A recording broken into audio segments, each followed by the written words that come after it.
I just liked Pratt where he was here. I mean, this was no real surprise. You got the top win percentage and top GSR.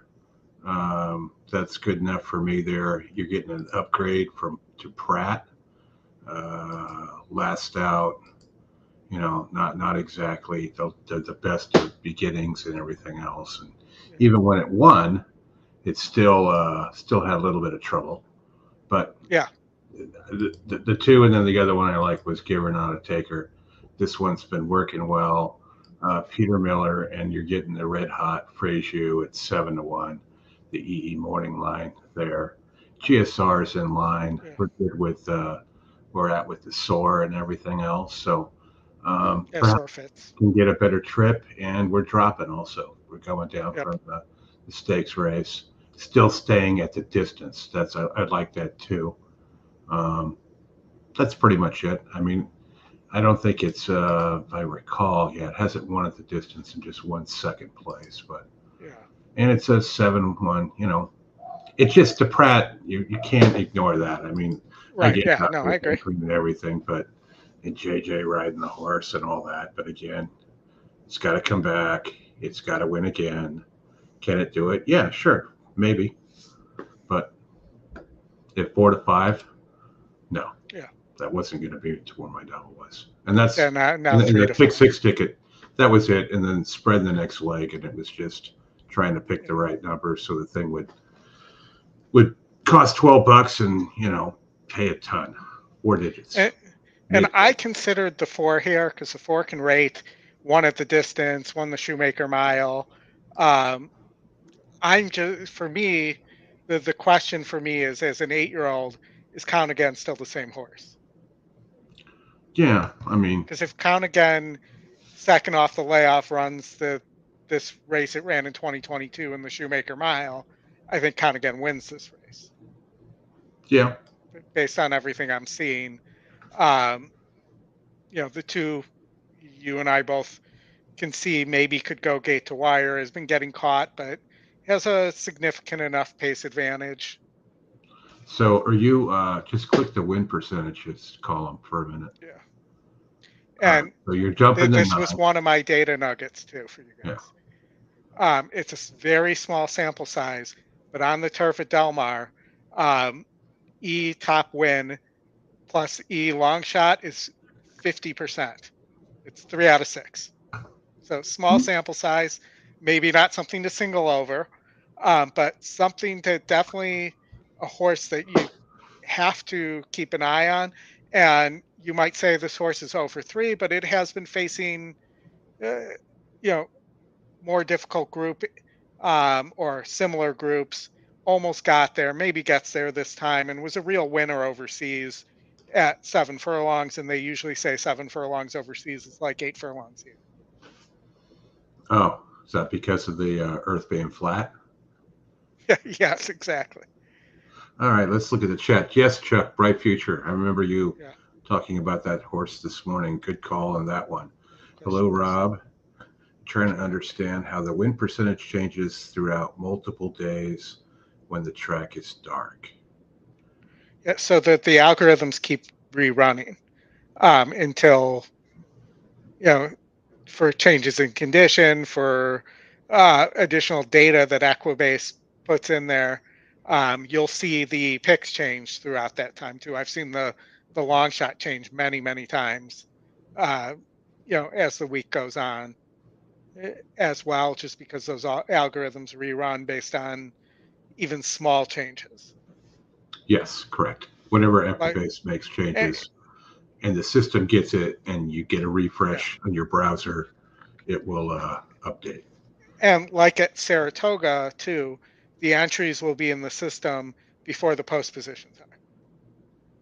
And whatever data is being included from that often can change the win percentages as well.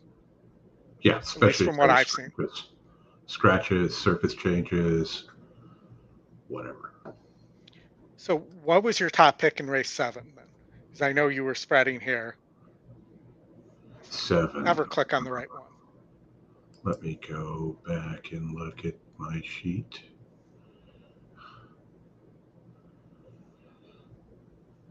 I liked Count Again, but I think the one that again, I go back to Frazier here again because the guy's been so hot, and it's just trying to figure out. He's riding all 11 today, so trying to figure out which ones he's going to win on because he's picking up some Umberto mounts. Obviously, Baffert is a threat here. This was just a combination of trying to get through it, even though when I ran this through the spreadsheet, this was like a negative value leg for me because I had so many of the shorter prices and not enough of the really bigger ones. But I had decent, I'm single to senior Buscador, so I mean he's 8-1 on the morning line. He's not going to be a single on a lot of tickets, and if they go really fast and he can run them down, great. Then I have the 10 in the last, and I like the 10 in the last. So $12, I can handle that. If you want to push it once or twice or 3 times, that's not bad either. Yeah. So in the next race, I'm single to Ceiling Crusher, and this is an example where the win percentage did change. Ceiling Crusher was the top win when I actually singled this, but let me tell you, I looked this up. When the E second pick doesn't match any of the other algorithms in the system, as I show you this, it's the only occurrence of this in this sequence on the dirt. It's 3. And that sample size is, I talk faster than my mouth, or than my mouse moves. I mean, 2 for 42. I'm sorry, that's 5%. 2 for 42. I'll play against the 4 there. I know that we're all worried about JJ taking on the 4 there. But I think that with the scratch of the Baffert, who was the 9 horse who couldn't win from that post, this horse actually can rate a little bit.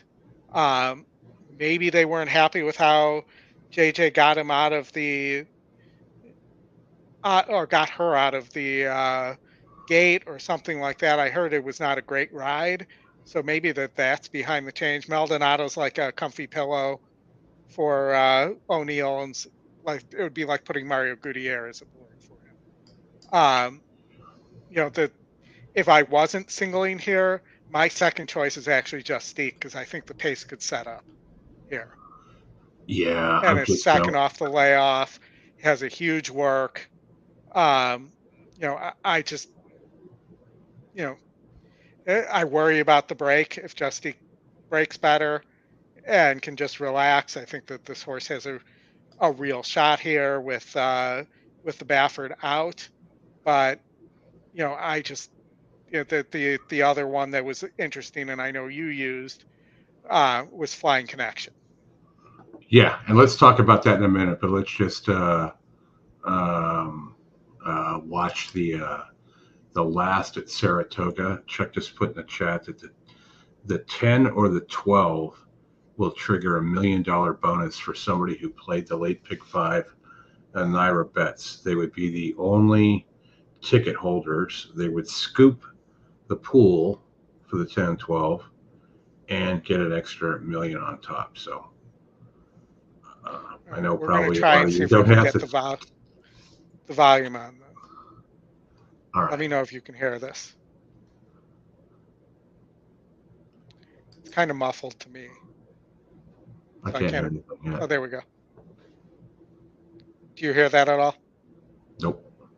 All right. Then I'm going to just shut it off because it will just annoy me. And who was it? It's the 6? The 10 and the 12. 10 and the 12. Barr, okay. Michelle Nevin, Katie Davis. Yeah, I don't think. Well, the 12 broke pretty decently. I got to tell you, we went to dinner tonight. My wife called the winner of the 3. I don't know. It was like race 9 or 10. It's a big price, 18-1, I think, just off the TV screen in the bar. Yeah, the 10 looks like is currently dead last. It's on the turf, so it's not the 12's not up there. Impossible. But yeah, the 12's running. The 5 was, I think when I first looked here, it was like 4 or 5 to 1, and what, came out of the Let's gate at see. 8 to 1. The 10 is paying 842K. Both of them are paying 842,000 in the pick 5. And would get the $1 million bonus on top of it. Yeah, so Come 1.8. on, 12. I hope somebody's watching has the 12. That would be cool. Well, Out of the cloud. it looks I'm like the 5 has horse. It does. Where are you at? I'm in the turn. I'm in the stretch, and the 3 is going to catch the 5. And the 10 is like nowhere. Yeah, and the 3's hanging, but went by, so it's going to be 3-5-2. Probably still plays pretty well. I'm guessing maybe a pick 6 carryover there. Well, yeah, pays a lot. No, the 3. You ready for this? Paid 100, and you could still have a bonus here because the bonus is for New York NYRA bets customers only. yeah. If you're the single ticket winner, it's not a true jackpot. So the pick 6 paid 27,000 for 5 out of 6, almost 28,000, and it's about 160, almost 170,000 for 50 cents on the pick 5. Oh yeah, they had big balloons there today. Yeah, I honestly hadn't looked at all there because I was busy getting ready for this. But well, I got to tell you, if you're alive to 1.8 million on the 10 and the 12 there, you can create all kinds of interesting financial opportunities. But yes, definitely. I think that's the first one that I've seen, and maybe Chuck knows. And thanks, Lexi. It is a pick 6 carryover. A Darsh, yeah. Kentucky Downs. What are you? Oh, did that race? Did the Annapolis race go off? No, 4 minutes it looks like. Let me look real fast. I don't have Kentucky Downs up. Downs. No, it's 10 minutes. It might be 10 minutes because all the timing's off because of their technical issues. No, 10 minutes. So we got a while. Or actually, no, 19 minutes. 19. Yeah. 19. That's what I thought. 19 to race 10, not 10 to 19. All right. So back to our handicapping here. All right. So let's get back to that. Race 9. You know what I was all about on the one before, right? With the 10, the 8 at race 8. Yeah, it was all about those the top 3. Yeah, the top 3 lined up with the workout reports and everything else that I had seen today. So yeah. I'll live with those 3 and move on. All right. So I was just 1, 3, 5, 6 here. I think the 5 is very strong. And, the 6 could be a factor here as well, coming off the layoff for Mandela and Mike Smith. I did not use the 8. Justin and I talked about this yesterday, but there's a big GSR job here. And my thinking is this horse probably prefers to go down the hill too. Any thoughts on this 8 that I'm not using? Who I think no, I don't have either. I don't have the 8 either. I was all about the 3 and the 5 here. And the reasons for that were, this is race 9. Turn on the Jets had a good 4-star work. Yeah. When I click on Turn on the Jets on the handy view, I see a lot of yellow. Yellow is good. So yes, I know it's got an inside post at 5 furlongs on the turf course. Good spot to be in. And all it needs to do is run one of those yellow races and not one of those white ones where it says trouble, break, or forced, and you're good to go. You get Barrios,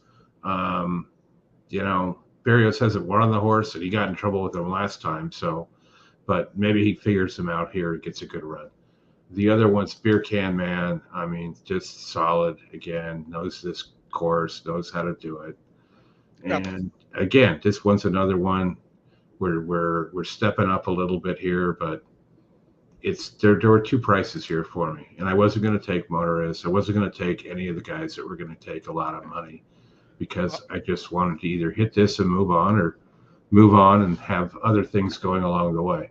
I did like Lane Way. I thought that horse had a shot as well because it does a lot of the same things that I just talked about with the other ones. It's my. What about, so if there's a pace breakdown here, what about the 9 cherubic factor? Oh, sure. I mean, Peter Urton, and there's my man Frazier again too, right? Yeah. So you know that when we get to races coming up there, that he's going to be factored somewhere in my double. Yeah. And but I did not use this horse, but if the pace breaks down here, because the 13 got into this race, I could see, and it's really going to depend because the 13's coming from wide enough that the 13 might just get caught wide. But if the 13 doesn't get caught wide and those two horses go extra fast, it could melt the pace for somebody like the 9. I also mentioned yesterday on the show that I think the 12 is really sneaky with Pratt, but I do think it's a little wide as well and not going to be fast enough. Definitely a horse that could be caught out wide. Sure. And you do get Pratt there, so that's one of the things to take notice of there. Yeah, and the other thing before you flick off that screen, make note you got Mullins. I hope everybody saw the Mullins interview on TVG or FanDuel TV, where they asked him about I don't remember what horse it was. I think he was the favorite and ran like 3rd or 4th. And go to Twitter and look on the TVG interviews. It was not good. Not good at all. Did he say something like, this horse is gonna romp, and then No. He just didn't know what it was gonna. He's like, the horse is gonna do what it's gonna do. This may not be the lowest level it needs to be at. Yeah. And he had really nothing to say. When Brad Cox basically said, "Yeah, Caravel doesn't like wet turf," by saying, "Yeah, we're not sure what he's going to do on what she's going to do on wet turf," which is enough for me to say that he probably he knew that the horse wasn't going to run well. Yeah. So I'm just 1, 3, 5, 6 here. Sorry, go ahead. Sorry, I didn't mean to talk over you. No. Continue on. And you were just 3, 5 here. That's it. You had we were. What did you? Yeah. Okay. So we got 2 of the same. You have 2 more. Got it. All right. So race 10, and you could definitely narrow here. I will tell you there are strong data numbers on your second pick, top GSR, tied for top GSR, top win percentage, go Rocket Ride. So in the data, as I pull this up, meet long on dirt. So that's E long. That's top win, top win, top pick. I'm sorry, second win. No. See, I'm confusing myself. Tell me to. All right, deep breath. Second E pick, top win, top GSR, 57%. But small sample size, 4 out of 7. So, but a number, anything over 50, I think you got to at least take note of there. Is a 3-year-old racing against older for the first time. So I think you have to maybe take that into a factor as well. I don't really understand why the system has Arabian Night at 21% and ahead of Defunded here, who's proven at the distance and against better. But I'm the system's the system. The data says what the data says. So I had to use that horse there as well, even though I did not like it. Because if I get this far along in the pick six and we get a price in race 6 or race 7, I don't want to be knocked out by a Baffert because I was stubborn. I do think, and Justin and I talked about this yesterday, he thinks that this is going to set up exactly like the San Diego and that Hmm. Senior Buscador is going to roll. Um, I do think that Skinner has a chance to be that same horse, though. And Hmm. it's going to depend on trip. And Skinner has a massive work, according to Bruno, as well. So was really impressed by that 4-star work. Yep. And, should like the extra added distance as well. So that, and at 10-1, if we can catch one of these two horses, we're in business going into the last leg.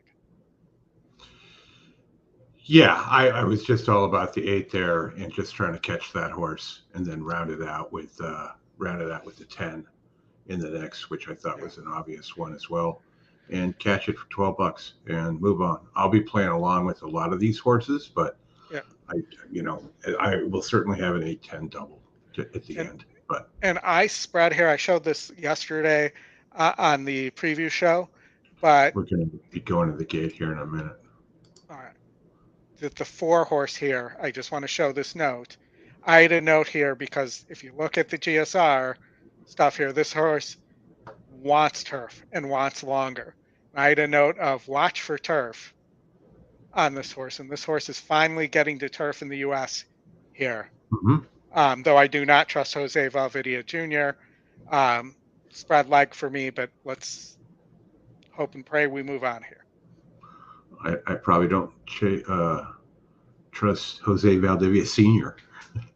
I don't know Jose Valvidia Sr. to trust him one way Yeah. or the other. Jose Valvidia Jr., former top jockey at Arlington. Yeah. And, He won a Belmont, so, too. He won a yeah, but Belmont. I should also point out that was during the Midwest Thoroughbreds run there, where he was their top jockey, and they were pretty much winning everything during Yeah. the Pizza Man era. And we're going into the gate. We're rounding the turn into the gate here. Looks like All we're in a right. chute here. Mm-hmm. Be right back. Dr. Venkman couldn't be being bet any more than he is, I think, here at 3-5. I did not think there was a 3-5 horse in this sequence.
And something happened at the gate.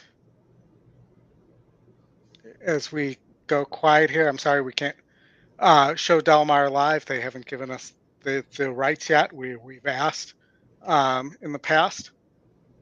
The 9 is under the gate. Okay.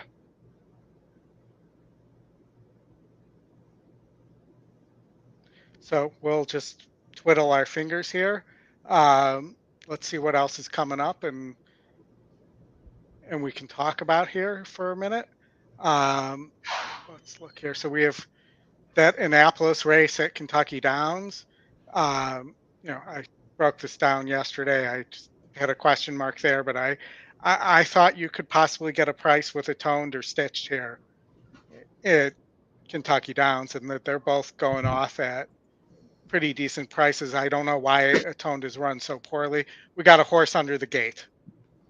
Oh, that's why we got a good view of the hills. Yeah. So Coppermint. It's always the we got, longest shot in the field. Well, one of them. yeah. But Atoned won the Pacific Classic Turf, and then hasn't really had a run that makes sense since then, and has been, I think, too close to the lead and trying for the lead in races that it doesn't make sense. Stitched, I think, is a really interesting one. The Wise Dan should have no problem at a mile. Is a huge price here at Kentucky Downs, and definitely a strong horse against Annapolis if you're going to play against Annapolis to consider.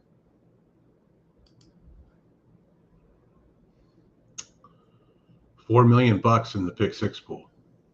It's more than I thought. I was thinking we were more going to be around the 2 million based on what was the quote unquote carryover. Well, if you follow Pat Cummings, he'll tell you when all the money comes in. And for Well, it hasn't all come in yet. So. Well, it's still stuck here. You got a horse under the gate. That's going to change some things, especially if you're feeding things in faster than we can. And one thing that's fascinating too is that you can feed into all the ADWs via an Excel spreadsheet. It takes 3 seconds per bet to process.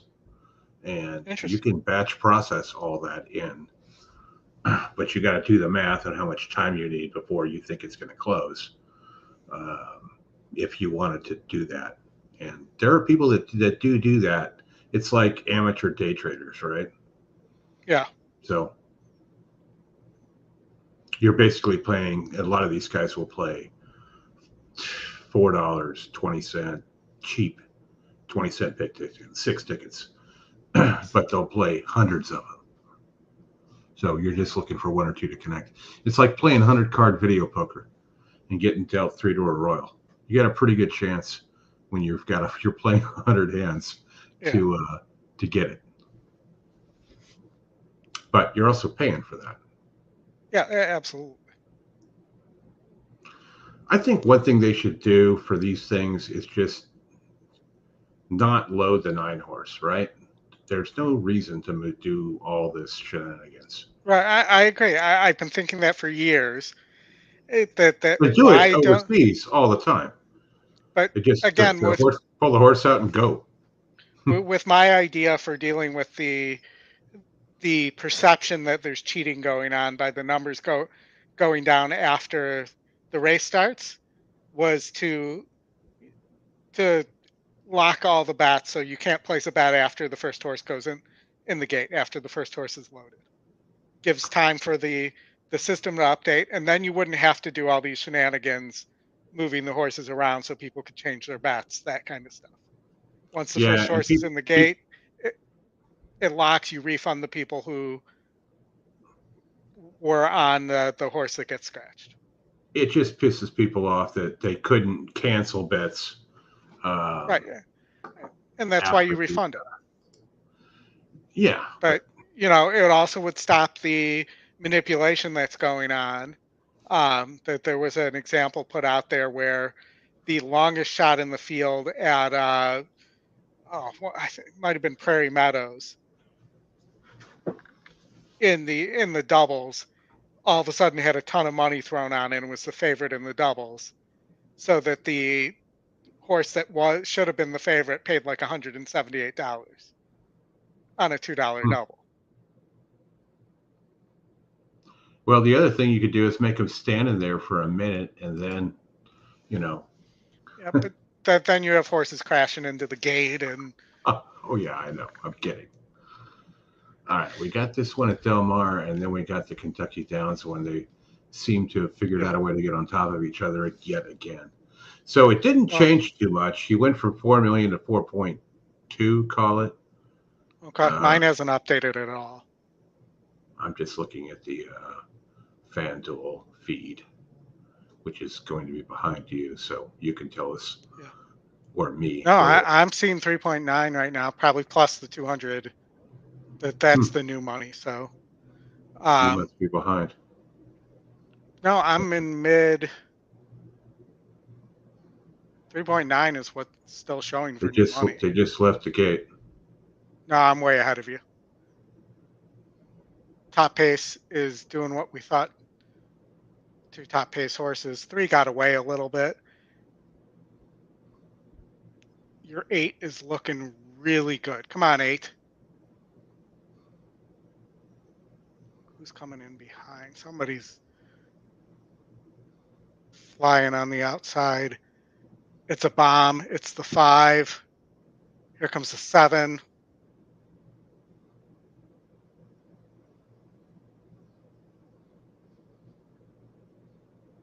Looks like I should have played the single of the 7 ticket, Chris. 7 wins. 7 wins going away. Stakes horse would be the answer. Would be yes. Yeah, that's funny. That's from this morning. Yeah. So Chris and I had a note on the 7. Everyone that it just stakes horse question mark was part of my note, and Chris's answer was no, just no. I think you actually typed out just no. And because this was a 64 group, I would assume the next step up is a stakes group. But 1 by open lengths, 2 to 5. The money was smart there. I will tell you, Chris, I took a risk. I don't know how I can show. Let me see how I can show what I did last minute here. So I took my ticket here, and I don't think I used the. Let me just see.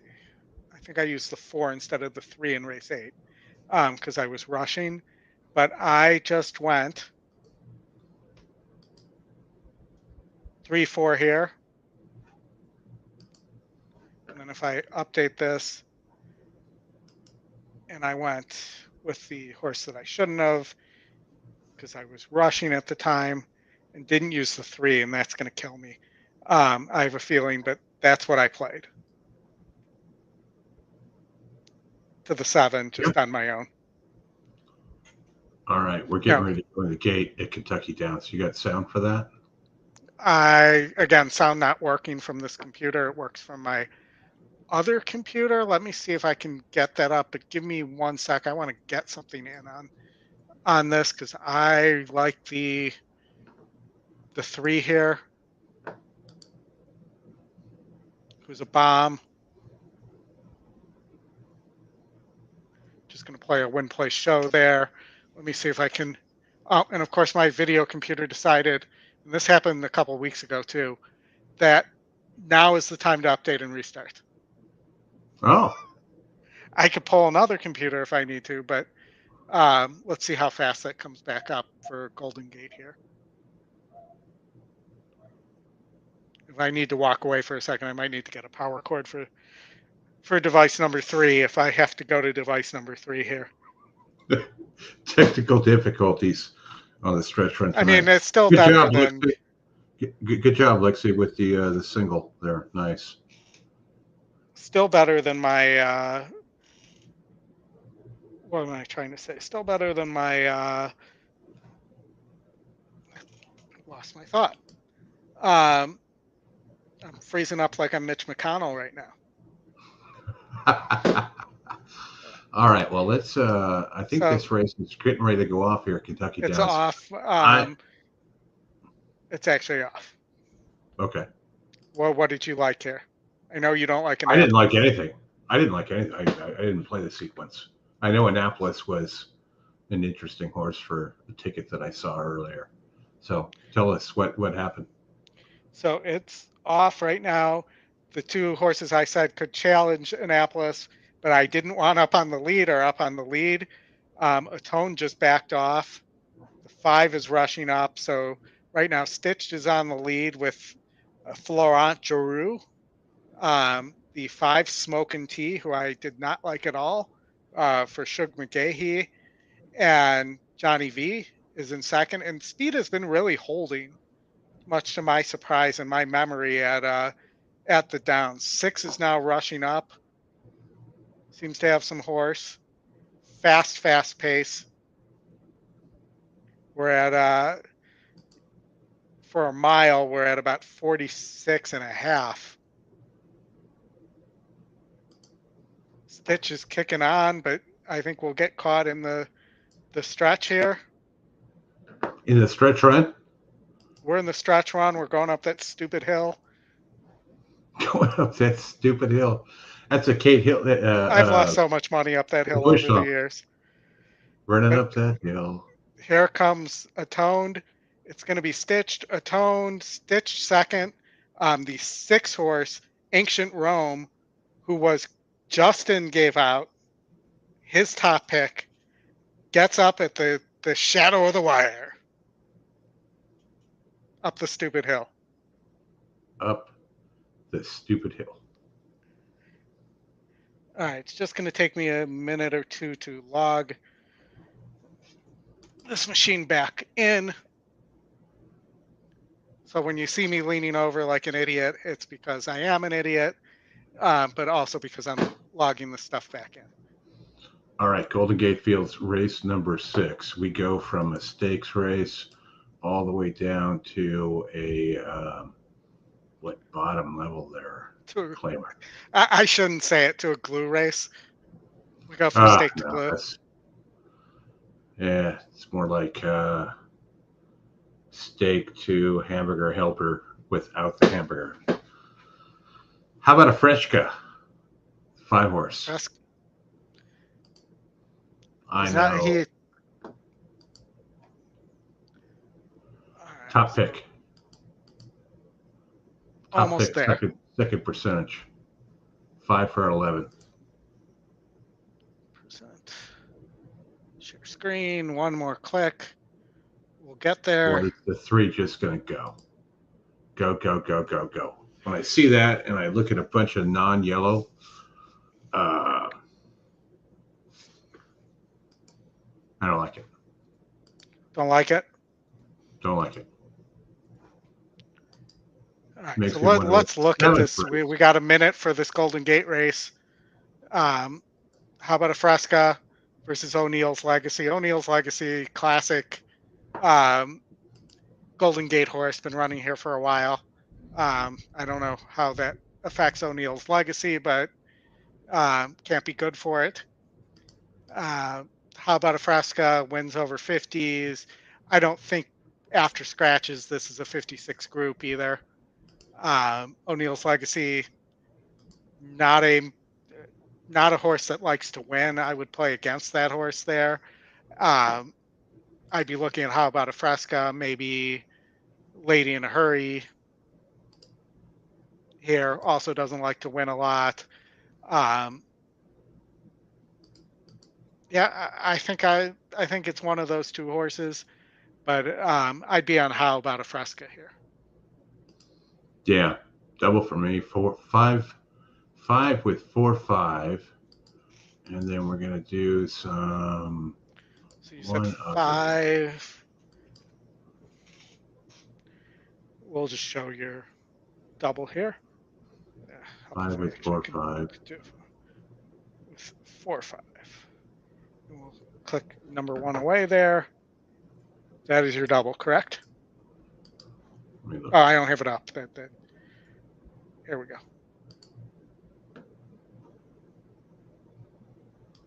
So 5 into 4-5. Yeah, really about the 5. And the red light is now flashing on the start. Can you guys hear Matt the Dinnerman, even though he's a little muffled there? Better than last week when his sound was questionable at best.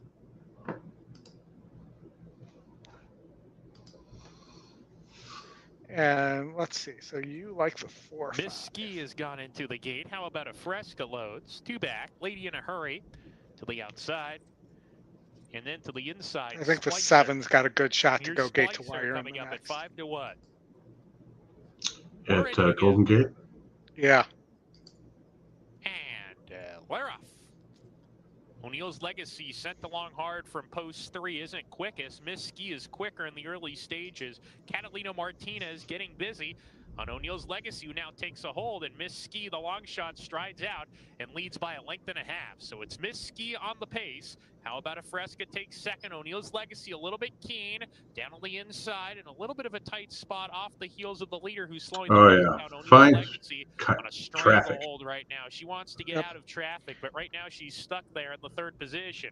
Lady in a Hurry right behind her. Right now I'm liking the Splicers 6. at the back with 3 furlongs to travel. Miss Ski, the leader at half length. How about a Fresca a lot closer? O'Neill's Legacy still on a hold, and Maybe Lady not. in a Hurry moving outside of her at the quarter pole. So O'Neill's Legacy, if she wants to win, she's got to find a way out of traffic. Still behind horses. No. Splicers It's at not the traffic. rear. The Top of horse stretch. just How about a Fresca off the turn, putting away Miss Ski? Miss Ski trying to not counterpunch putting from away. the inside, but how about a Fresca still with the upper hand here? How about a Fresca? Lady in a Hurry's coming in a hurry, and Miss Ski's tenacious on the fence. 3 runners driving for the line, and Lady in a Who do Hurry you on like? the outside has the momentum.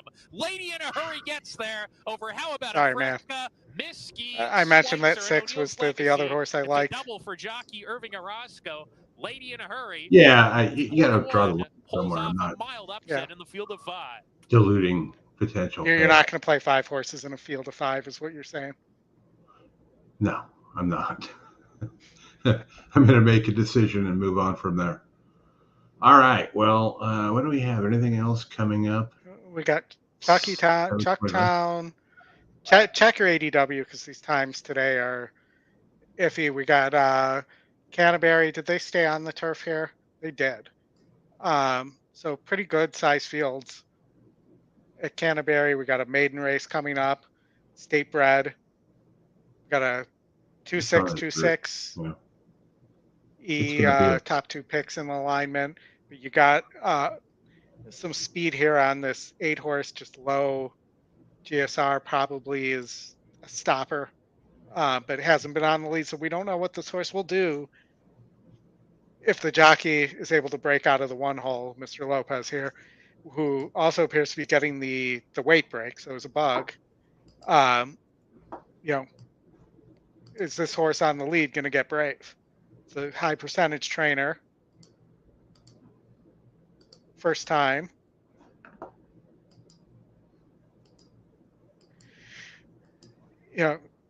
You do have an E morning line angle there where the E morning line's 9-2 on a 10-1 horse there. So there's some potential value. I don't know the sire dad's caps at all. But that's an interesting horse. The 10's not getting bet at all. And again, low GSR. Let's look at the GSRs in this race as well. So the 2 and the 6 are also top 2 GSR. Top 2 picks, second time starter on the 2, first time starter with a bullet work on the 6. Limited works being shown here, which usually, Chris, means farms. So I doubt this horse has only had 4 works. Probably. You would have to assume it's exercising somewhere. And they had this horse at Hawthorne and then decided to ship it up to Canterbury. Mm-hmm. And I'm not saying that there's any meaning to that. I'm just saying that's where it is, 40%. So 2 for 5 here on the jockey trainer combo. And from a pace perspective, I mentioned this before, but the 2 is, even though we have the square box here, the 1 and the 2 are probably going to be your top 2 horses in terms of speed. They're also right next to each other in the gate. So whoever breaks better is likely going to get the lead there. Disagree with my... No, I don't. I didn't look at Canterbury race 4 at all, but that's a good rundown of everything there. It's a big field. It's on the dirt. I haven't probably made $10 a wager served this year, but yeah.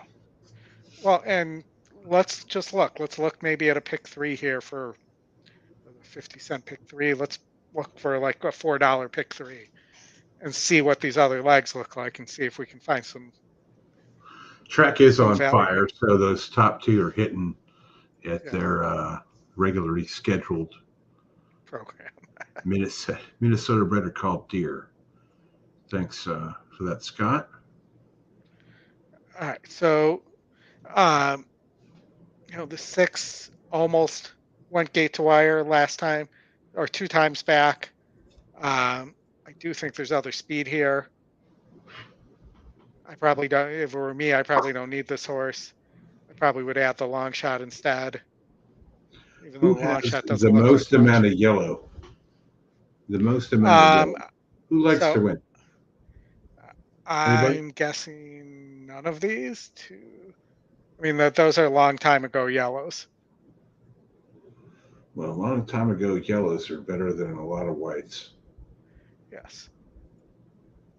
So let's see, is anybody doing this for the first time? The answer is no. GSR says a horse we're using with the 1 and the 2, who the win percentage likes. But, not going to get a lot of value between these 2 legs. Sure. Well, we But, got 10 minutes to go to Del Mar. Do we want to talk about your pick 5 then, which is just your pick 6? Yeah, pick 5 is my pick 6. Let's talk about yours. What do you got cooking? You got 10 minutes to get something cooking.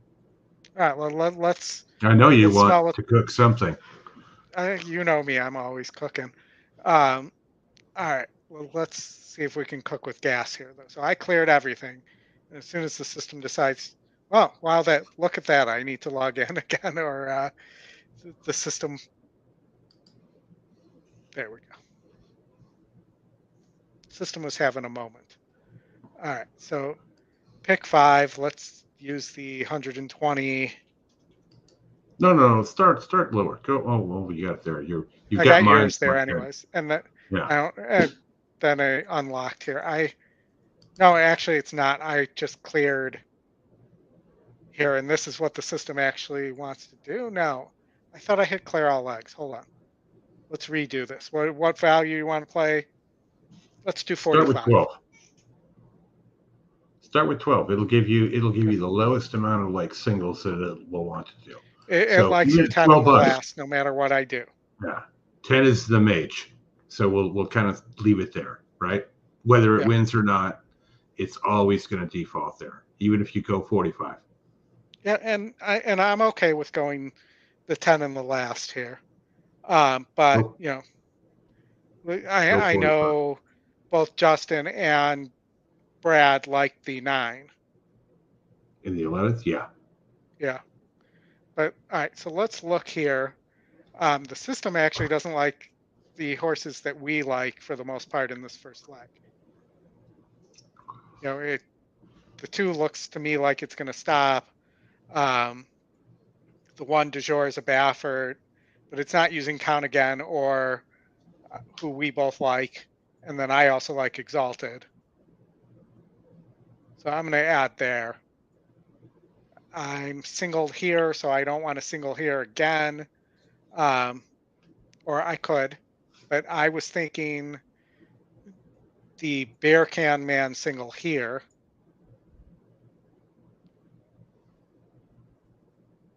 If I got this right, I think I do. Let's reorganize. All right, so we're back at $12.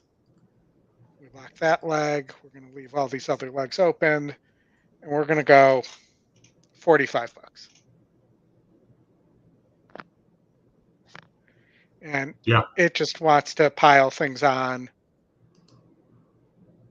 In this leg, we want to add the 3 here instead of the 2. And then in this leg, I think we both agree we have to have the 8. Which one? Race 10. I'd be something like that. Yes. Or Yeah, race 10 for sure. I mean, like I said, you can concoct in your head what you want to come up with the win percentage on the 8, but more than likely than not, he is going to be running late. So if they do go too fast, which can happen, he's going to be coming late and he'll have to be dealt with.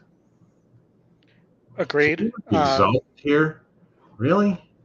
Yeah, I like Exalted. I mean, think if I liked Exalted, I just would have singled him, but I don't know. I know it's, the problem is it's 9%. And I see all the yellow, right? I see all that. And, it's also all that yellow at this distance, too. Mm-hmm. So, they take that into account as well. If you want to take a flyer on the 9 or the 7, I'm good with that, too. Yeah, I just think Du Jour, if I had to cut here, Du Jour would be the first horse off my list. All right. Beat a group of 72s, was soundly beaten in the Shoemaker Mile by Exalted.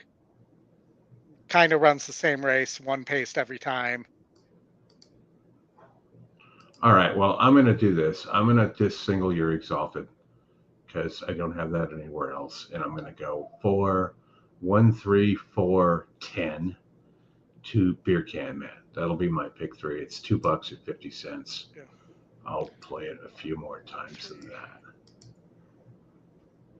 I don't like the 4. I'm already using the 4 on the pick 6 by accident on my secondary pick 6 ticket. So let's see if I go 5 there. What's up, Brett? Thanks for joining. Fresh off your trail hike. Hope you're back home and everything is good. What do you have for us here, race 7? Anything? We know what you like in the 11th. And I like the 10 there. So I'll pair up with you on that one. So you want to do something like that? Would be the way I would play it. Yeah, that's reasonable. And then do like Drew does on Twitter. Play it 6 times, share that out. Well, it's too late now. But... It's too late to share it out. Yeah, but he's got the right idea with that for shares. Yeah. Those $60 tickets to pay $3,500, and based upon what we see on bigger days, that's not a big ask because even if you have 5%, it's still going to pay fairly good. Knee's still hurt, but Bill's beard's still intact. Nice. Have you updated the blog? The beard blog? The blog. No, Brad went and did a hike out for 2 weeks. So hit him up if you want details. Okay. Well, Brad and I, we play fantasy football together. We have our draft coming up on Tuesday night. Justin's also now playing with us because we had a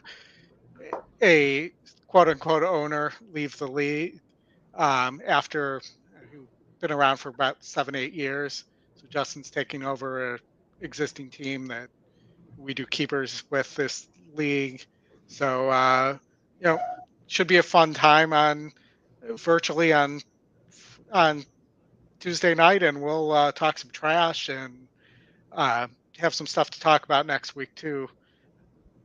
Based on I'm sure Justin's Scotty long shot strategy in the drafts. Nice. I'm a happy college football Saturday. I was able to catch my alma mater Fresno State beating the Purdue Boilermakers today, 39-35 on the road. So boil up. Good win there. Yeah. Happy to see that.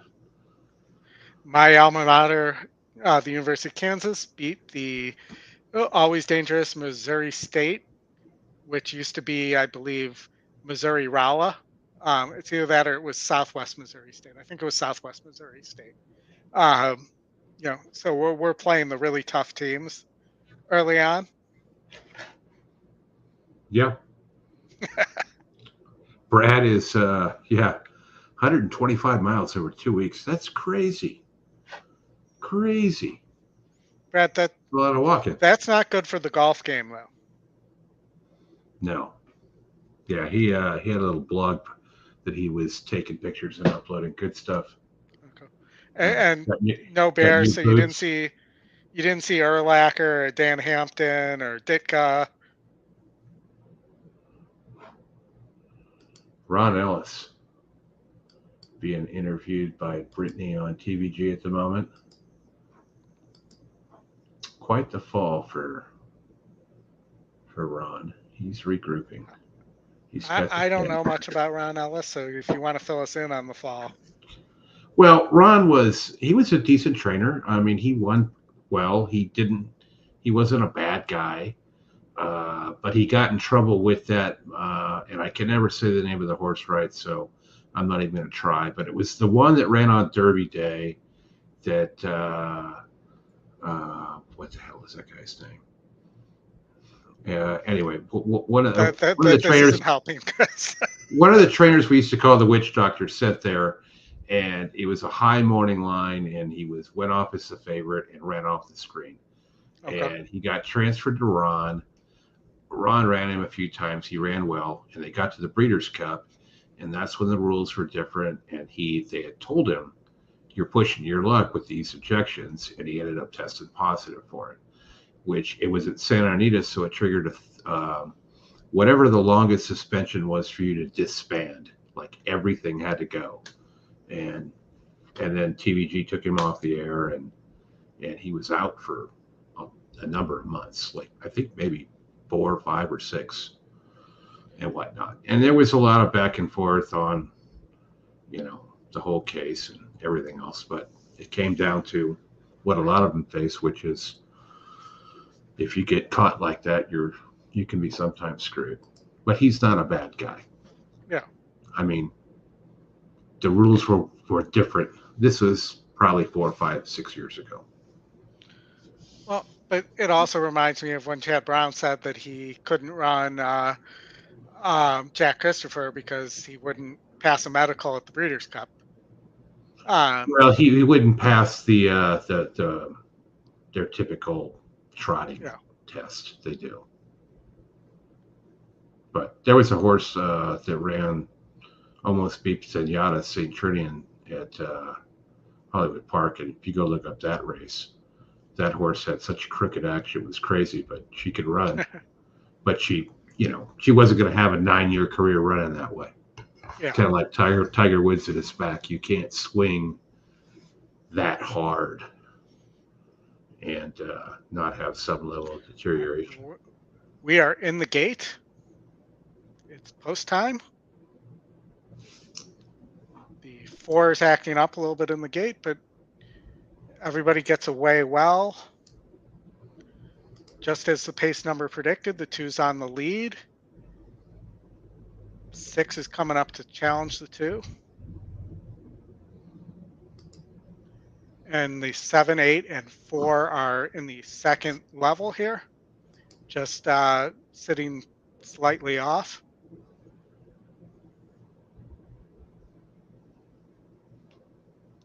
So right now you have the top pace, a horse that was not on the list, the top pick, and the E long shot in first through fourth. De Jure the Baffert is stalking right behind that group. Count Again is along the rail, saving ground, and is going to have to, looks like he's going to get some pace to close into, because we're at about 46 for the opening half. Here comes Exalted, who needs an opening and needs some space, and not getting it. Here comes De Jure along the outside. Count Again. It's going to be De Jure. Easy winner for De Jure and Bob Baffert. I can hear the boos coming from some of the people on Twitter right now after that. But, you know, that was entirely trip. Exalted got trapped on the when he wanted to move coming around the turn. Yeah. That was the problem, right? Yeah. Glad I didn't play that one more than I played the spread one, but that was the problem. Well, you would think that JJ would have. It was the JJ Erden combo on Exalted too. Yeah, That's I been know. killing it. Yeah, but 10, not with. That's the thing where when you look at sometimes what the algorithm says, yeah, it doesn't know that you can get trapped in there. yeah. And yes, Brad, you're right. Brunels did train Declan Moon, and Chuck, you are right on that horse for sure. Yeah, and it was that was the one that overdid him. Baffert it was Pratt. Pratt. So now, did I drop that off my? Trying to remember.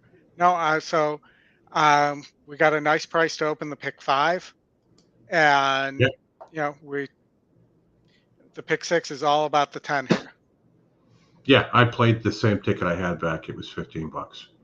So Yeah. I did not have the 4 there. I played the small $2 pick 3 with the 4. So still moving on. Got something cooking.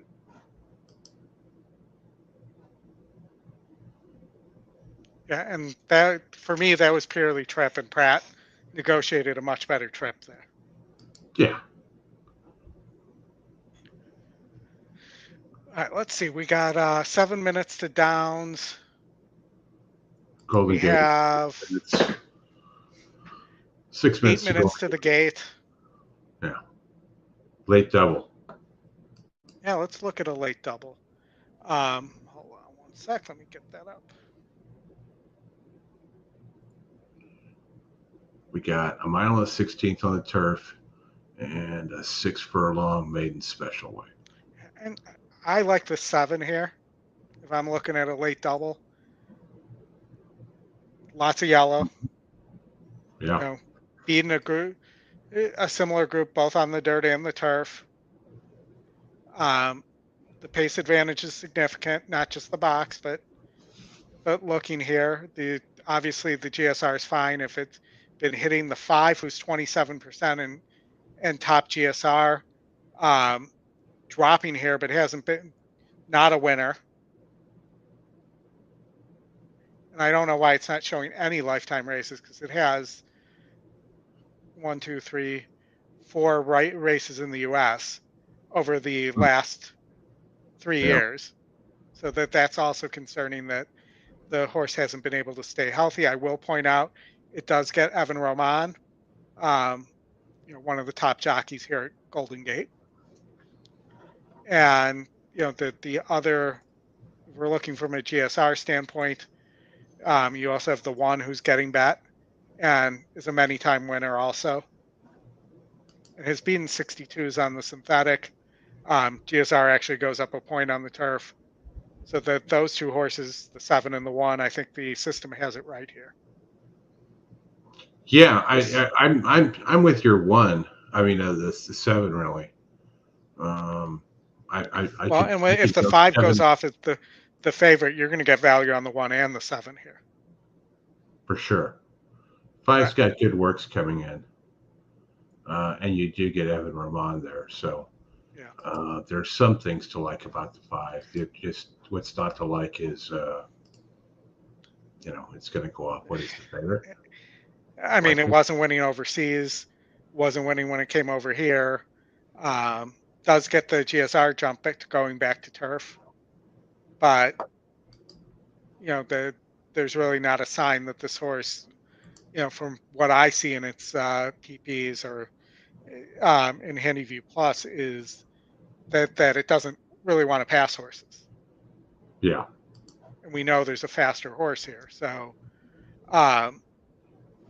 let's look at race 8, and then we can make a decision how to play this. 8. The 8. Mm-hmm. So the 8 stopped on dirt, gets a 3-point GSR increase to synthetic GSR plus. says this horse is a true sprinter. Let's just see what else we have here.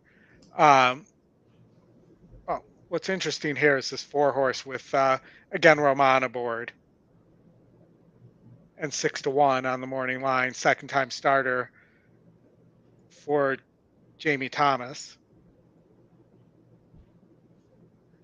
I think this horse could be live as well. And, I don't like this one as much. I don't know about you. Going from routing to sprinting and losing in GSR, also owned by the Zell family, which I'm assuming is Sam Zell's family. And I do have some bitter feelings towards his ownership of the Cubs in the past. So I'm going to say the one's a toss there. I would think so. I'll go with you there. Magical Cotton's interesting.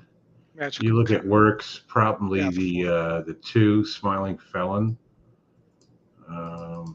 Maybe some consideration there. Yeah. I mean, the GSR fits. The horse is working aggressively and forwardly. And, that they felt the horse had enough in it to, blow out a couple days ago,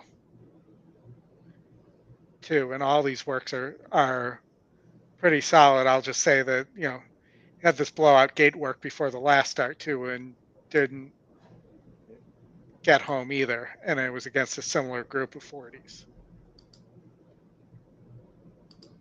What are we getting odds-wise? 157. 2 minutes here, so let's see. I don't want 5-4 there. I wanted to drop the 1 here, right? Was that the one I didn't like? No, it was the 5.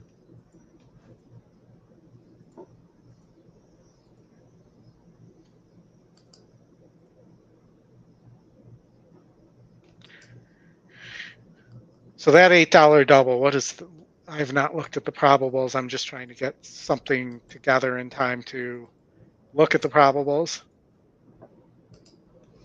I'm just doing a 157 to the 2. I started with the 8, and I still kind of like the 8. So I may do another one to the 8, and with the one I liked here the most, which was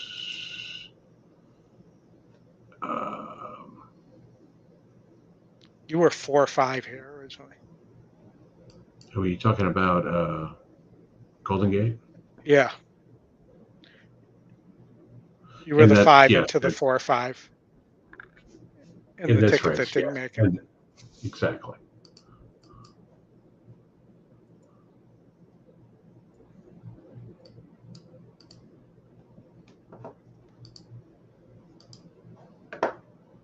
All right, you got it queued up? I do, yes. We can go right there.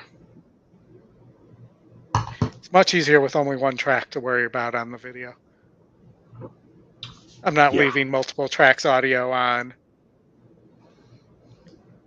Let's see. So we are the...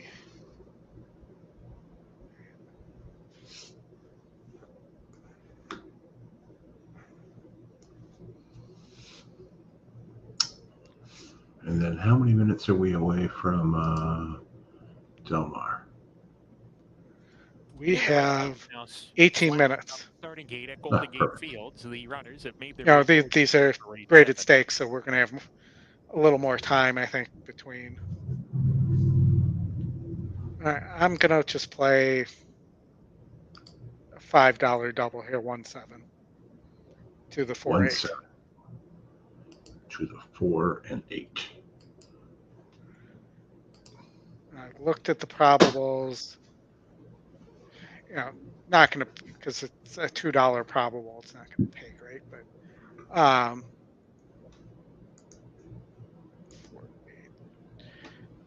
64 for $2 to the 1 and 27 for $2 to the 8.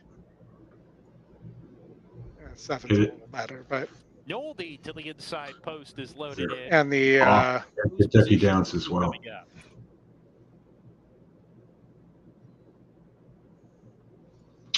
All right. yeah, I didn't really have a thought. I really didn't put anything together. Unlike the last race where Justin and I had handicapped that yesterday. Yeah, that was a good call with him for the 6 too. Yeah. Right back. We argued over that horse. That's another one where I was wrong. Dulas, post 5. 2 back, Honus Man. And to round out the group, Anita New Mercedes. I also need a new Mercedes. Coming up to the outside.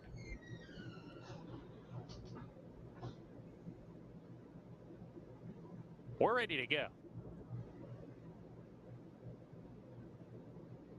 And we're off. A little bit of a tardy break from Harmon, who drops to the back. Dulas has a lot of early speed coming off a layoff. He's fresh and quickest in the first 16th of a mile. Anita New Mercedes about a half length back, right on the throat latch of Dulas now with 1 lap to go. Conundrum in third along with Kennebec. They're about 5 clear of Oldy. Honus Man second to last. And Harmon is at the back of the pack into the clubhouse turn. A strung out group. Dulas, Anita New Mercedes hook up on the front end. And they're a length and a half in front of Conundrum, off of them running in third. Kennebec is down on the inside fourth. A gap of 2 to Oldy. He's a little bit closer. He's still about 4 or 5 off the pace. 2.5 more to Honus Man. Harmon joins him on that rival's outside. And now Harmon takes the second last spot. Honus Man comfortable. He's at the back, and he's 5 lengths off the lead as the top pair really slow the pace down here. Dulas with the head in front of Anita New Mercedes, and they're a length and a half in front of Conundrum. He's clearly third. Kennebec racing in fourth. Oldy is parked outside of that rival fifth in the Moss colors, and then Harmon still has 1 horse beaten approaching the forward turn run. That's Honus Man. Into the forward turn, Dulas, a neck in front, Anita New Mercedes right there, and there goes Oldy in the 3 path along with Kennebec. Those 2 are joined third. Conundrum pushed along, but he's losing position. Harmon's in an all-out drive, and Honus Man is patiently ridden, getting closer. Honus Man trying to get outside for the stretch rally. Down the stretch, Dulas, Anita New Mercedes right together, and here comes on the outside Oldy. Oldy grandstand side kicking it in. Honus Man, Kennebec getting into it late, and those One's 2 going to hang and get caught. Oldy, Honus Man, Kennebec game between them, and Kennebec has the head lead, and he's going to win it. Kennebec out finishes them all. Honus Man second, the Oldy 2? third, then Anita New Mercedes, and Harmon was 5th to round out that high 5. Let's look at that 2 for a second here. 4 to 1, so it was getting bat. 9%. 9%. 60 GSR, which is just fine for the turf. Former Wong horse, so Wong, of course, suspended. And obviously I believe for 2 years. But, had beaten 60s, so that this would have fit. It would have. And does have some yellow, as you like to say there. I was a little concerned about a horse like this, coming late with the rail out, but it didn't seem to matter. No. I had that on like 1 saver that will get me even for Golden Gate. So I think they got one left there. Yeah, so we have the last at Golden Gate. I was trying to come up with a term for it, but the Golden Final at Golden Gate. But yeah, and we have Emerald Downs kicking off. Remington, 10 minutes to Remington. You want to talk Remington at all? They have a turf race there. How long do we have for Del Mar? 11 minutes? We have 11 minutes. We should flip back to Del Mar, and we'll catch up with Remington when they get down to single digits or 5 minutes or something. Yeah, I mean, what do you want to catch up on at Del Mar? Ceiling Crusher's getting bat, pretty much as we expected. For me, I don't know that I would play a pick 4 here, unless I played something like your pick 4, which is this $3 ticket. I might change. That's exactly what I'm playing. Well, I might change out race 10 or something like that, but this would be, and I'm gonna throw out I'm the gonna 4 add here, but the 9 to race 10. yeah, and I mean, okay, so if you twisted my arm here, I would do that. I would add the 6 here.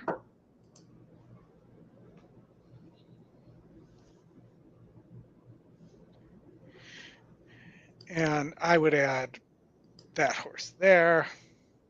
And this is going to be an ugly ticket. I would play something like that. Hmm? And I actually really like this 4 here. So I would add the 4 probably too if I'm going to play a ticket like this. I'm not going to play a ticket like this, but if I was.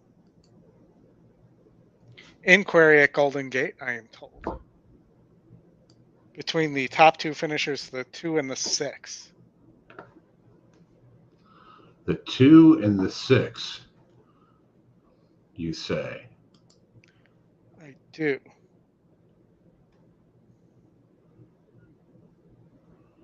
Well, I have neither the 2 or the 6. Well, I have the 2 Yeah, I on the see. saver, but no 6.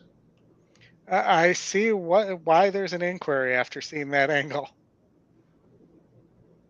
I think by California I'm not certain in New York this would come down, but I think it's got to come down in California by their rules. If there's an inquiry in the top 2, they should all go behind the 3rd place finisher.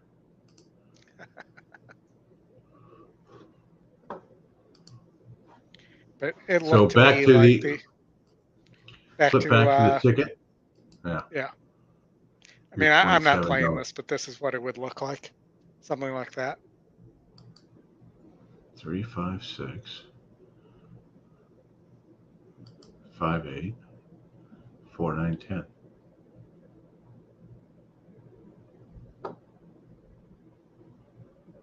So the other one I would add would be the 4.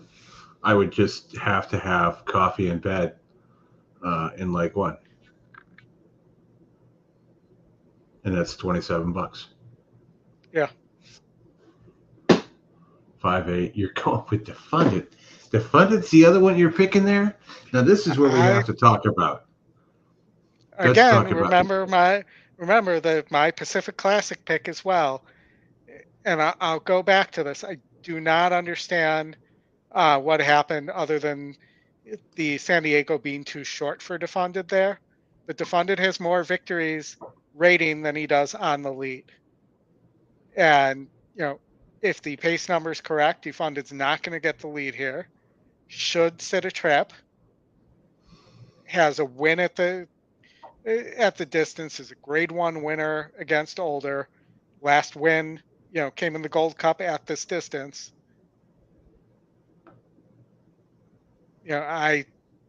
For me, it's really nonsensical on the morning line that Arabian Night is lower on the morning line than Defunded. So how do I not take advantage of that? Yeah, and it's because you've been on Defunded for a long time. I know your history with Defunded. But it's not an emotional play. It's looking at No, this, I and know. if I think that the 3-year-olds are, going to struggle against older horses first time out here, like Go Rocket Ride and possibly Skinner, that takes me down to Senior Buscador, who's a 5-year-old horse, and Defunded, who's a 5-year-old horse. I hate Stiletto Boy. We've been over that many times. Yeah. And he Tripoli's can win here. with Stiletto Boy or Tripoli? Both of them. I mean, if they get the right setup and the right ride and everything works well, I mean, Stiletto needs the lead, so pretty much. I know, but there's too many for me. I can't go that wide. I'm taking the 8. So who am I going to add for a $36 ticket? And it's not going to be the 1. It's not going to be the 5. So the 11. To me, it's going to be maybe Slow Down Andy. And that horse sucks. I know. But If this horse is not on the lead, he's not going to pass anybody. He hasn't passed anybody since the Right. Sunderland Derby in March of 22. You could say that for Skinner too, right? That horse don't No. pass a lot either. Yeah, it does. Skinner almost got there in the Santa Anita Derby.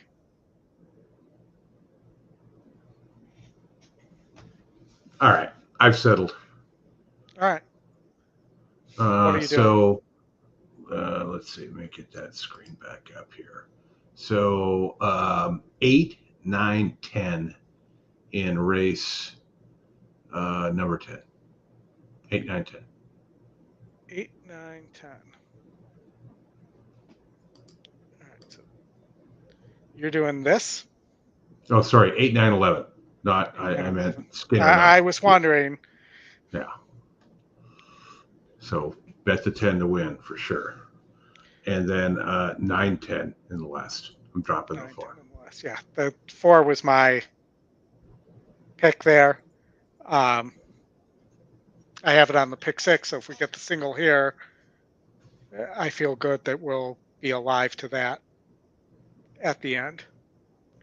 And it looks like we're 2 minutes to Remington. I don't know that we're going to have time to put anything together. I need to take a quick pit stop, so I'll leave you to. I'll leave Delmar up, and I'll leave you to talk for a second about this Delmar sequence and the upcoming races. All right. You'll be back to turn the sound on. The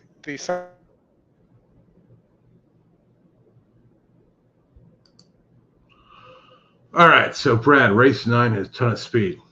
It went top speed. Race number 9. Let's take a quick look at that and see what we see. Oldy's got it on a race 8, so I'll just kind of walk you through it here. Let me queue up Delmar.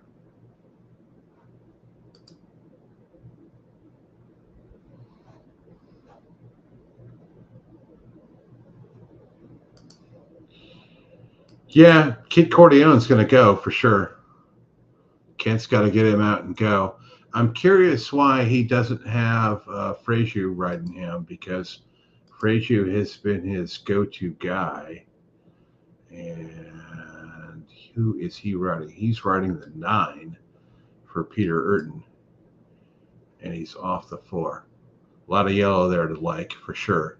Going to be coming off the pace. So perhaps the 2-9 there would be something to key into from here in the 8th, especially if you like ceiling pressure, which I do. But I think I would do my 3, 4, 10 here to your 2, Brad, and then add the 9. Maybe touch that up a bit. Coffee in bed is taking a bunch, and Oldy doesn't like the horse, but it was something we suspected that it was going to get bad, especially when you saw this. Everybody's been talking about how Juan's off the 10 and on the 4 here, so that's probably leading to a lot of that. And I don't know, maybe this is a deal to rent a Breeders' Cup horse or a favor somewhat there, but pace perspective, GSR, I mean, you got a square on the 1, which is just untrustworthy in my opinion. And I mean, certainly if anybody can give it a ride, it's Juan for sure, right? Stumbled, no late kick. They came here to run, that's for sure.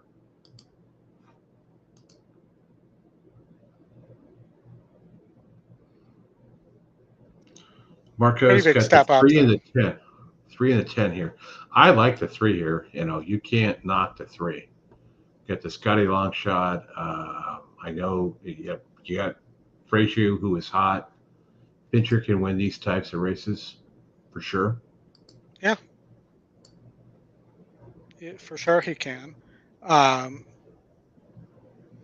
The rollback in distance, I think, and going back to dirt is helpful here. Mm-hmm. I will say I don't feel like Nyquists win these type of races so far. All right. So what do you have here? You have. So in the pick 6, I just have the 10. Just have Just the that. 10. So who won the last race? De jour. The 1. Okay. Yep. I'm looking at tickets that people posted. So Steve is alive. He's also singled to the 10. We are And what did you have in your What did you have in your pick 5 here? I had. Let's see if I still have it up. That was my pick 5. So 1, 3, 6, 10. Got it. And I am the 1, 3, 4, 10. I do not have the 6. I do think and I've mentioned this, I think the sound's still not coming through, but that I think the 1, if the 3 goes too fast here and melts everything, I think the 1's really dangerous if it gets out of the gate. I think the 1 holds a tough spot though for that.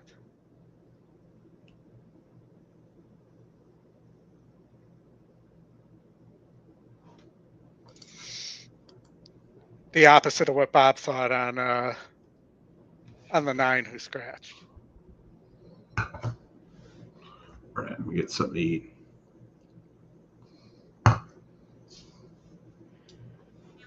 Unless the 3 learned a new trick, the 3's got some problems here.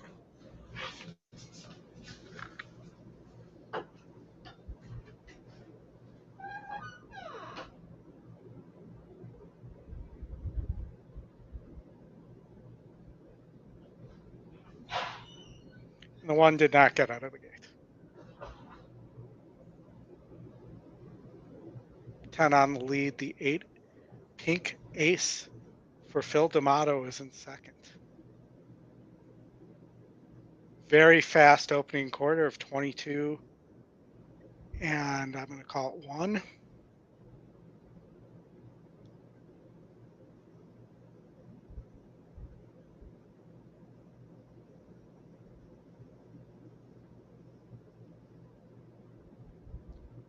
Now we see, as we come out of the turn, what these horses are made out of.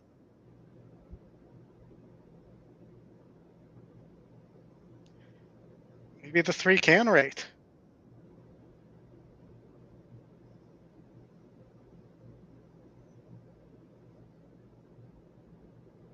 Three's coming. I want to see what the 10 has left here. Justique is the other horse coming, but I think this is going to go 10-3-1 or 10-1-3. Got the single home.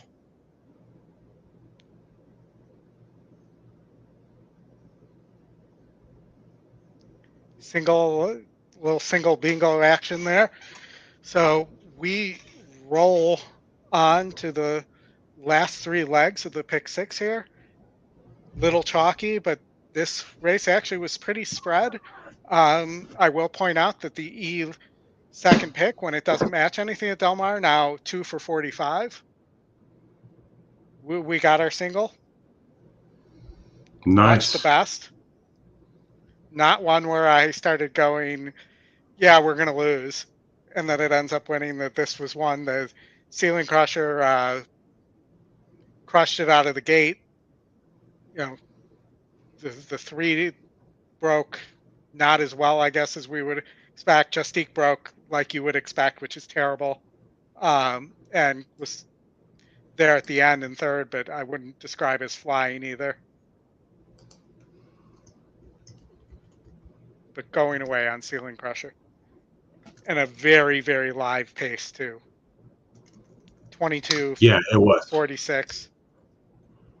46 and 2, is that? Or 40? Yeah. So,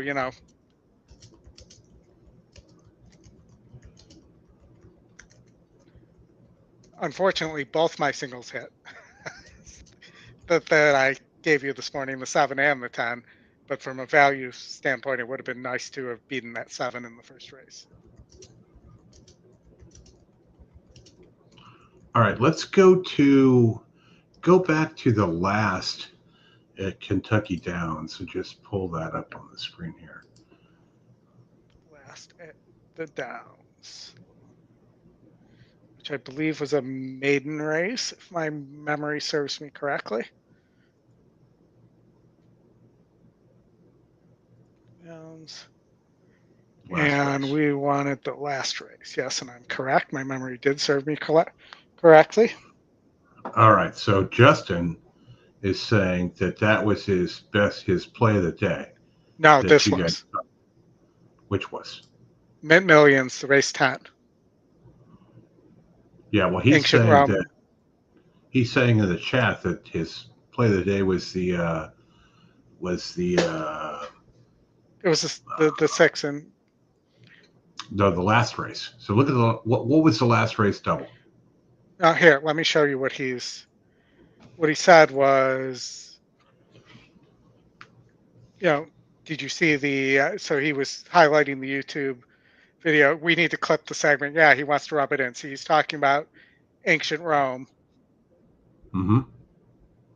over Stitch. So he had Stitch, who was he's talking about the exacta in race 10. So I gave out Stitched as a possible bomb on the show, and he gave out Ancient Rome as his top play and top pick. Yep. So he's talking about this exacta payout, which was, almost $180 for $1 on our picks there. And we actually talked about why we didn't like Annapolis here, and why either Atoned or Stitch might be live here. Good call, Justin. He said he's been on a boat all day. It's a nice life if you can have it, right? And he posted a video of being on the boat all day. So yeah.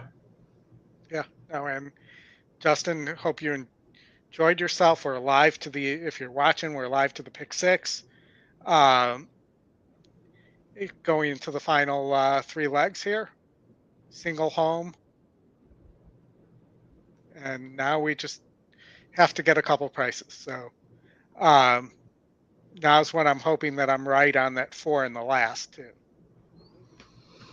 I'm 11 my pick 5. Got the 10 there and the pick 4. Yeah. And have a nice double going through here. And that we singled a horse that was chalk, but was not. It went off at 2-1, I think.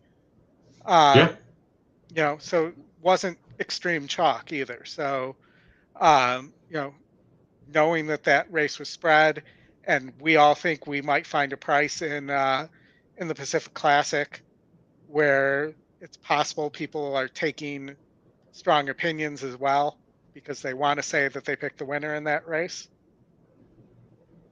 Yep. And well, apparently Justin did really well in that race. If you look at his recent post, I did see that. So no, I just see the video he posted. No, look at the stretch run chat. I'm in the wrong one. Okay. I never hit send on. Here's the show.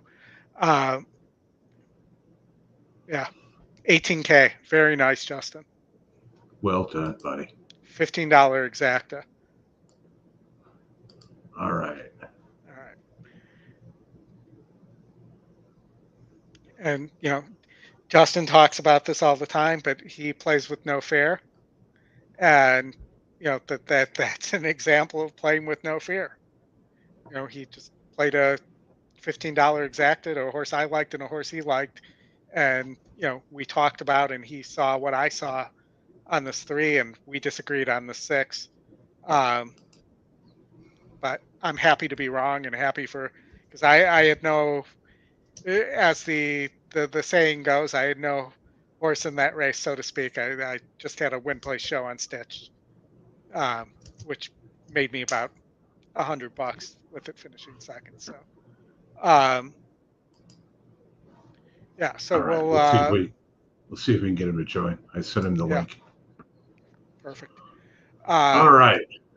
What do we have coming up here? We got the last at the gate. The golden race at the Golden Gate. What do we like here? I believe I was on the 8 here, and the 4 who scratched now. What did I? The 8 and the 2. The 8 and the 2 are the 2 I had. I know I didn't have the 5. Let's see. Let me just pull up my double here because I just don't remember. But I think the horse, my second choice, scratched here. It did, yeah. So I was 8-4 here in the double, and the 4 is since scratched. And let's see what this. I mean, the pace dynamic, the 8 and the 5 both look like they're going to go fast here. So the question for me is who can rate. It's going to be hard to tell that with horses that haven't rated before. Yeah. Or that, the 7 also looks like it needs the lead to me.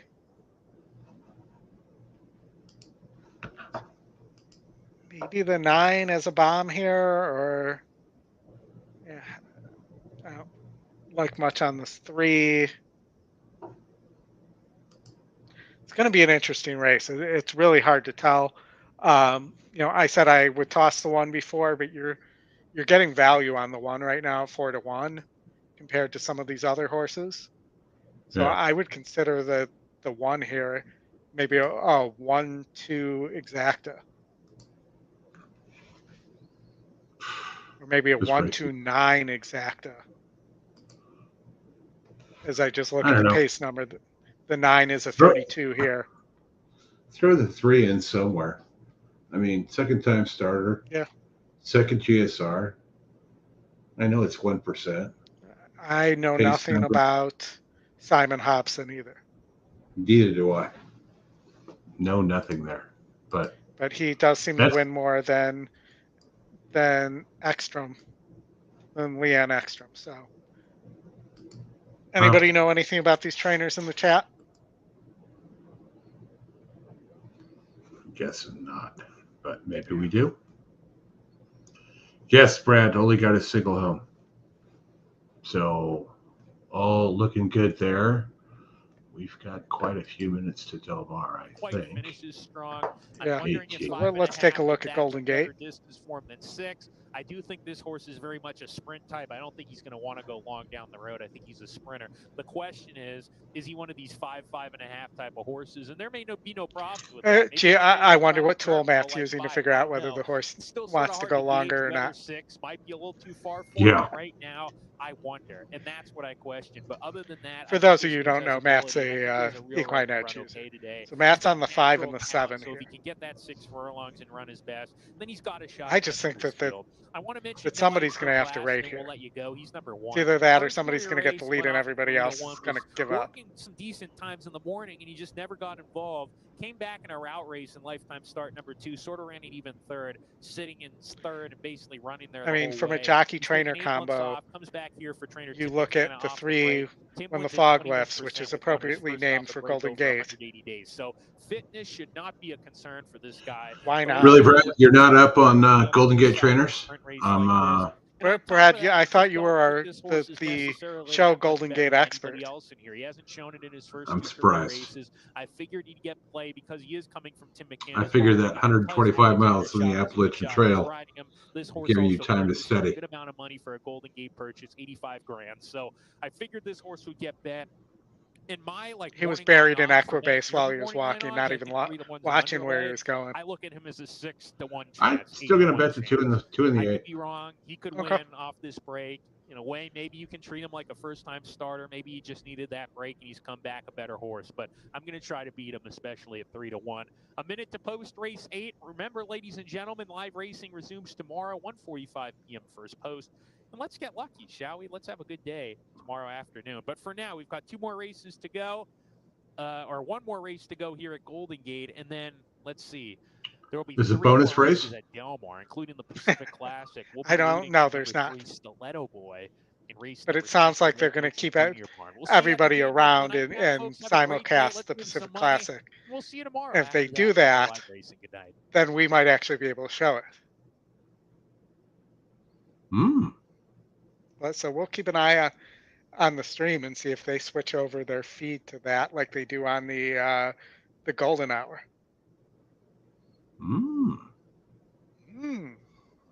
If they don't, no, nothing lost. If they do, we'll definitely take advantage of it. That could be a California thing. Yeah. They like to increase the simulcast market. 104 grand bet on this. Still better than Laurel. Well, we're going to Pimlico, which I better. actually like racing at Pimlico. From not from a Pimlico standpoint, like the rest of the grounds, but from the actual dirt and turf track there. I like the track and the way both those play better than I like the way the track at Laurel plays. Golden Gate Field. I don't see it flashing. I got to tell you. Send Matt a complaint that the gate's not flashing. Because yes, the light is not on.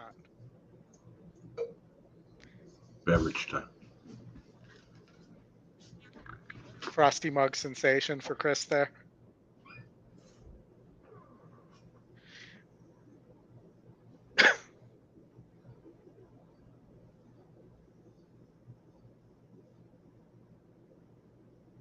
I think, guys, if you guys enjoyed or watched the weekend previews, I think Justin and I are going to figure out a way to do some of those more often.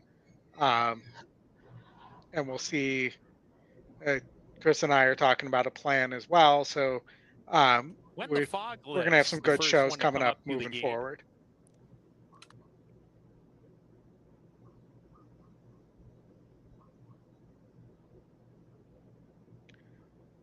The slowest load in horse racing at Golden Gate Fields, Lloyd, typically. The gray horse coming up.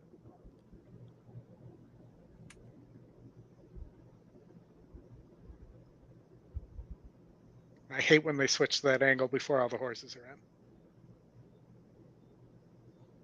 Reserve proof. Post 7.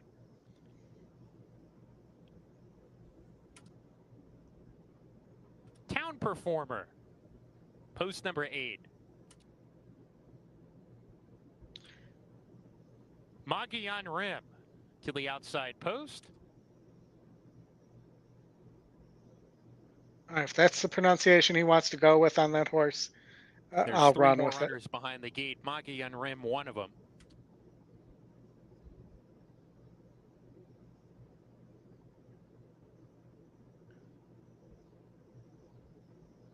Magian Rim coming up to post position 9. And not going in. Still not in.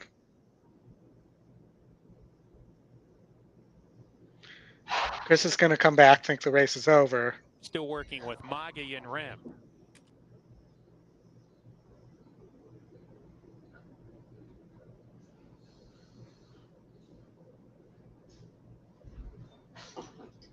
The rider's going to hop off Magayan Rim. Alejandro Gomez, who's looking for his 3rd win on the card today, took the first 2. You took that whole thing and they're still not loaded. Open the front of the gate for Magayan Rim. I tell you, for him, the 2 inside runners will be the last ones to load it. I said this out loud. I probably shouldn't, but it's the slowest load in horse racing. Remember, live racing does resume. Almost every race at Golden Gate, and I don't understand it. And then on Labor Day, we'll I'm sure that the assistant starters are terrific. On Labor Day, they're just like they are at all the Astronic tracks. Still waiting on Magayan Rim. And also, I'm not sure that pronunciation is correct on the 9 horse, but I'll let Matt run with it. Moggy on rim goes in.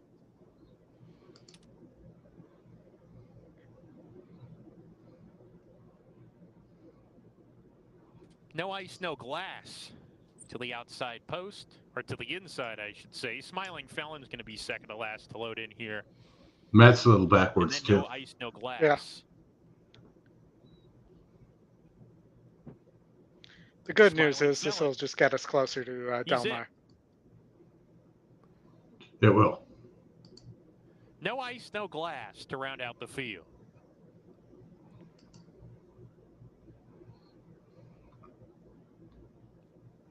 No ice, no glass. He goes in. We're ready to go.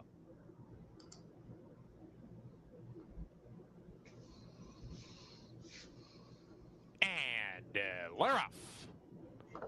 Going towards the lead, no ice, no glass. On the inside, he's quickest and steps on the gas, leads the way from Smiling Felon, who's right there in that line of horses. A lineup here that includes Attaboy Lloyd as well. When the fog lifts between that pair, no ice, no glass, the clear leader, and opens up a length and a half on a trio of runners. Attaboy Lloyd between them when the fog lifts, and inside that Smiling Felon. Another 2 lengths back to Town Performer, a length and a half to Reserve Proof, and a huge It might be able to rate here. Rim, who's well out of it. It's got some horse. Turn. No ice, no glass. Around the turn, opens up the lead to a length and a half. Now 2 lengths as he approaches the quarter pole. The rest are giving chase. Smiling Felon takes the second. Maybe not. Attaboy Lloyd, who's calling it a day. Town Performer right behind him. The others are Looks well like it's going to go 1-2. Off the turn. No ice, no glass. Has to finish. He's got a 2.5 length cushion and a furlong to go. Smiling Felon right behind chasing, but no ice, no glass with a 16th to go as well. Here comes the 9. Felon 9's going to, at a mile behind another zip code is about 6-1 is going to get into the no ice, no glass, who wins the try. nightcap. Smiling Felon second, third Moggy on rim, and then Town Performer. Reserve Proof was 5th to round out the high 5 in the nightcap.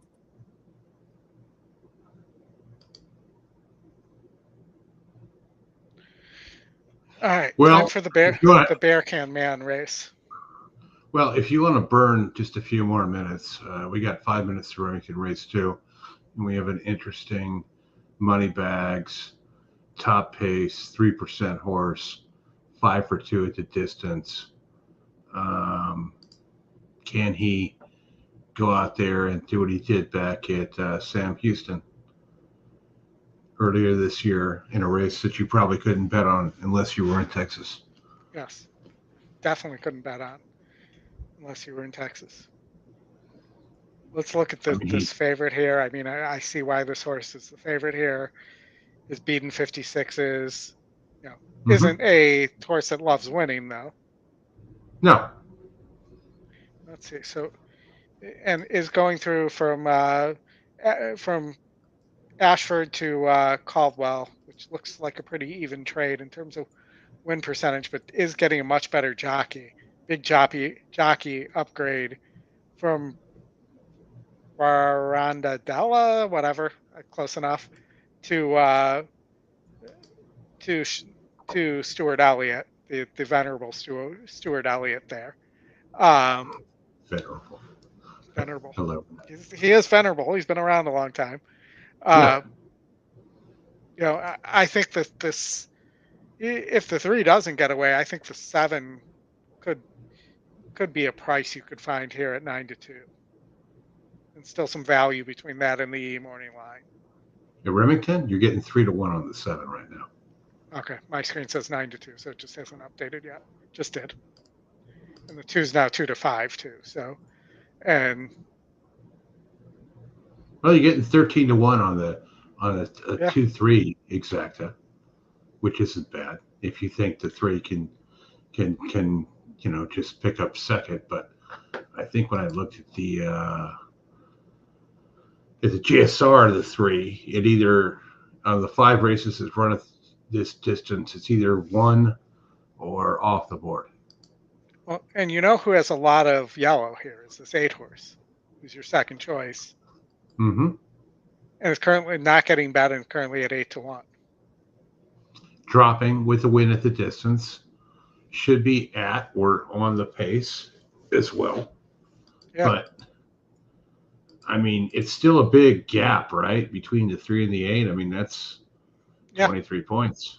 but can rate a little bit. Not. I mean, I don't know that I would say a lot, but um, might be worth a shot. Let's say it just goes these two horses, a three, throwing $2 on a 3/8 exacta box isn't going to kill us, and the payout should be worth No, the risk. sure. I mean, you can find your way into something here. The Yeah. 2 is 57% win percentage, which is, gaudy. And probably wins. I mean,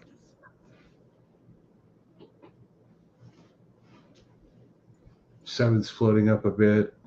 6 is taking some money. but I'm not betting the 2 just because the 2, Yeah. there's no value there. No. I'd rather pass on the sequence than put money on the 2. So, I'm just going to play a little $2 exacta box on the 3, 7, and 8, and hope it comes in 3/8. But if it comes in 3/7, it'll play, or 7/8, it's still going to pay decently well. Rich Pitches Premier Pick 4 is 268 here with a 2357 with an all, and then it flipped over. Let's put a competitive pick 4 up there.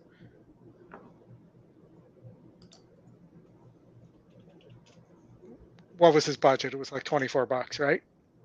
Yeah, it's going to single the 2. Yeah, I mean, I think the system probably has it right here in terms of you single one of these 2 horses. This horse can rate a little bit, been in against better. It's the matter is the 7 get away. So I'd probably single there. I think you and I don't love the 6.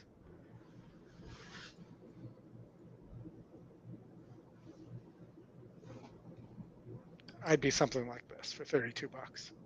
And that's without, I know from a time standpoint, I don't really have time to look at the last 2 legs. All right, you got sound? But if I go 2-2 here, maybe I just go 2-2 and go 2-5 and go super cheap and play it for $10 base too.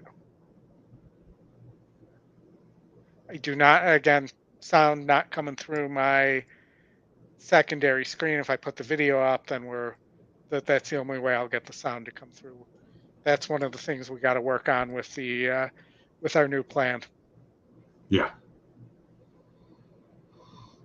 Hopefully this weekend I'll have some time to take a look at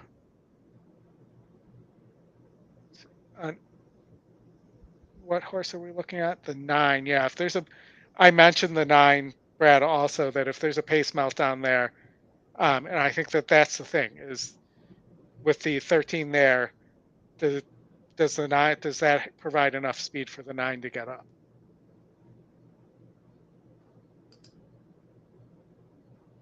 Well, you can flip back over to Del Mar if you want. Why don't you do that, because they're dawdling here at Remington.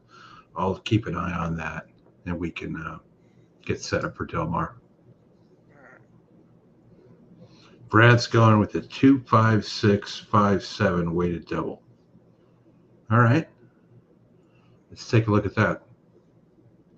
All right, so let's go to Del Mar.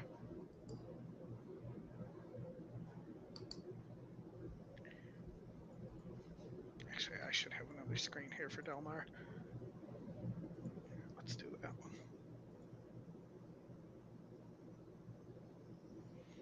And, I mentioned this actually to you before the show even started, the 9. If there's a pace meltdown, I think it needs a pace meltdown to get up, though, in this group, and could happen. Absolutely.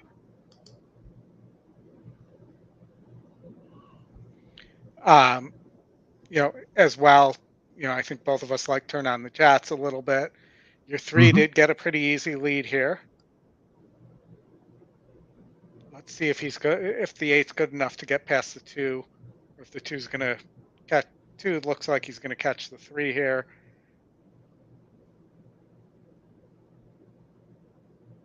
But we'll see. 3 is fighting hard on the front end. Justin's go with the 5-5 double at Delmar. Yeah, he really likes Bear Can Man.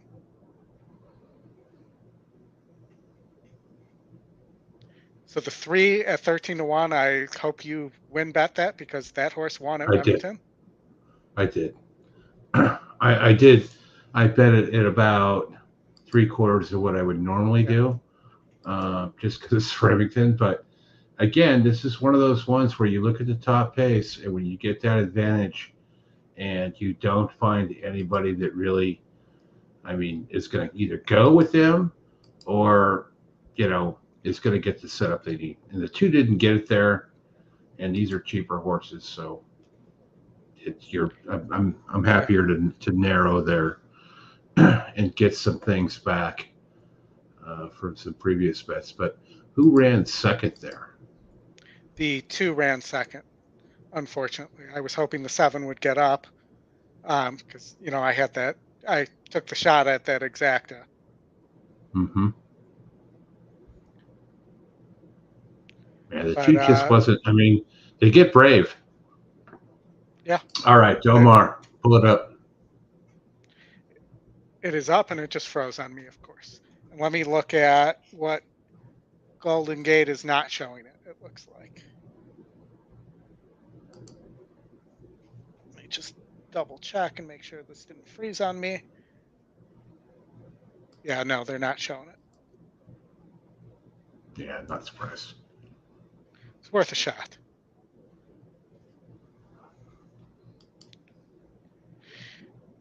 Yeah, the 3 Rob. Yeah, it was a long shot pick, just because of the pace scenario. And 2 for 5 is distance, money bags. You can't bet all those all the time, but it wasn't one of the top 3, but still a good get. We'll take it. 1, 3, 5, 6 here.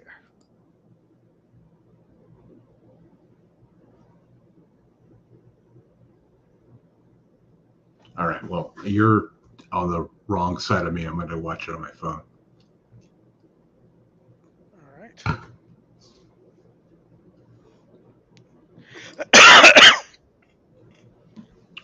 Get the COVID again?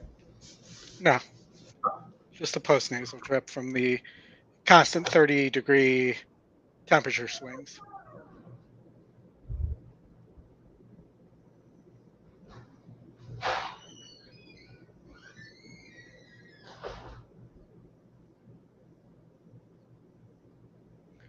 Ooh, 12 or 13. It's a 13, I think, that is not cooperating.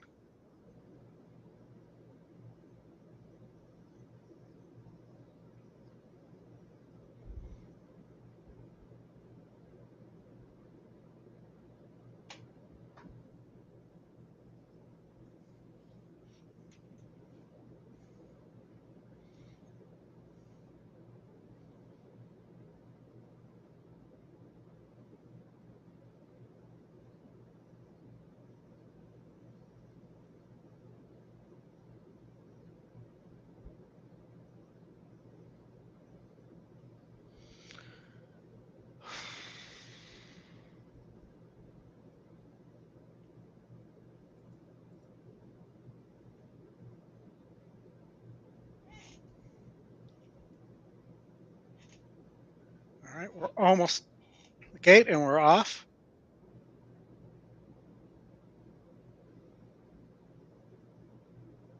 See if the 1 can.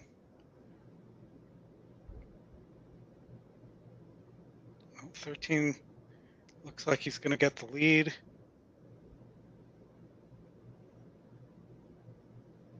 Or maybe the 11, but they're going fast.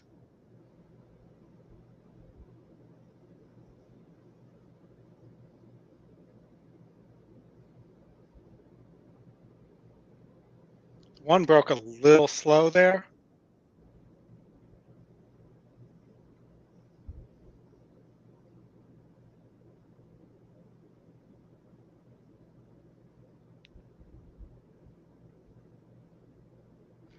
And we're out because I did not use the 8, the favorite there. Apologies, everybody. Thought that was the favorite we could beat.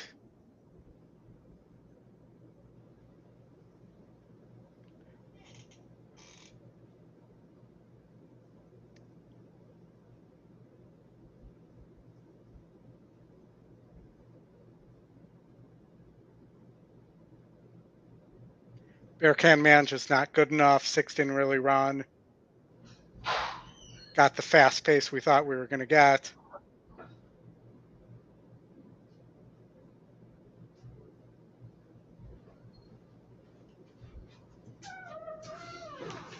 And we're just like that, Chris. We're out. The 8 was the first pick, but only I think 9% on the win line. Easy winner. Yep. Didn't like Perfect it. Didn't like it either. Also, you got to beat a favorite somewhere. That was the one I thought I could beat. Didn't happen. Wah, wah, wah. I don't have the Price is Right sound queued up. All right. Moving on, we got 2 left. It's Pacific Classic time.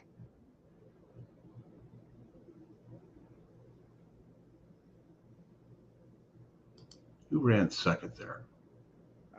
It's hard to tell. It was at like a 6-horse photo. Cherubic Factor, who I did play. So that's our 9-horse that I thought that we talked about in the chat. I did play that horse at $10 win place show, so I get the place and show. So I'll make some money back here. Yeah, praise you. Yep. But again, can't use the favorite in every leg. This was the one that... The 8 was just too good there. And there was a lot of reasons not to use the 8 there. I just thought this horse looked vulnerable. It was not. The 1, 11, and 13 doing what they did on the front end definitely set it up for the 8 too. Yeah. Good works. Yeah.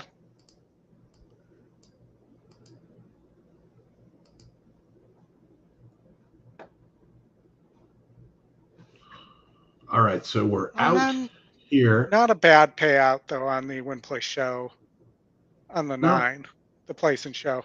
So that paid me like 133 back. So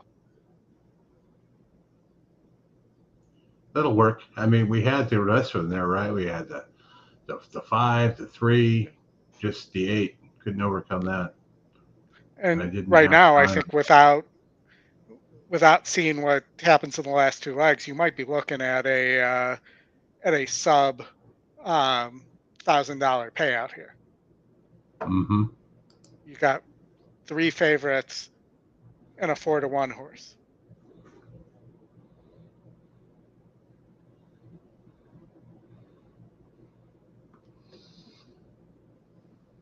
All right, Brad. Brad's got the 5-7 here. He did not have the 8 there in his double. Yeah. And I'm sure he's doing a double into the 11th, which is the one where he liked what, the 9? Yeah, he did like the 9.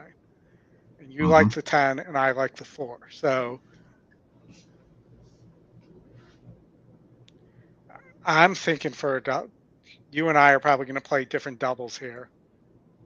Yeah. In the next. Well, I'm definitely going to play. You're going to play Senior Buscador into those 3. And I'm probably going to play Defunded into at least those 3. And that makes sense. It's either that or, as they open and go Rocket Rides at 3-2. And possibly deservedly so, too. But if I'm getting 4-1, 5-1 on defunded, to me that's value as well. Yeah, no doubt there. Well, fortunately, that 3-1 for me at Remington, so that's eased some pain. 4.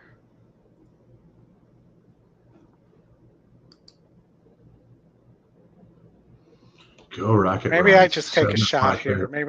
Maybe I play a.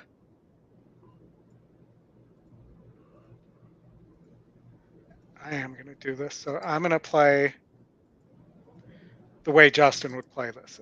I believe in the 4. I'm going to play the 1, 3, 5, 8, 11 over the 4 in my double. Any one of those wins, it's going to the 4. It's going to pay well. Well, let's take a quick look at what the early will pays are to your 4. The early returns. Not all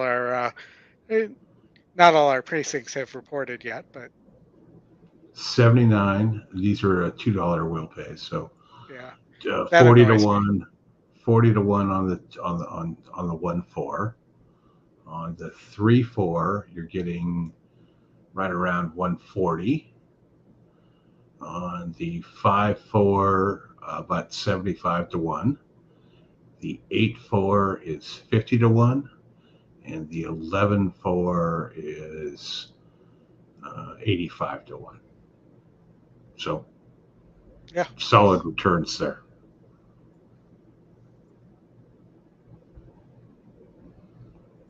I'm going to go with probably, like I said, the 8.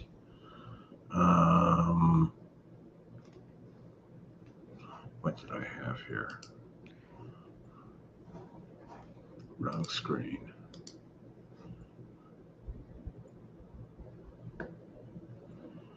The 8 with 4, 9, 10.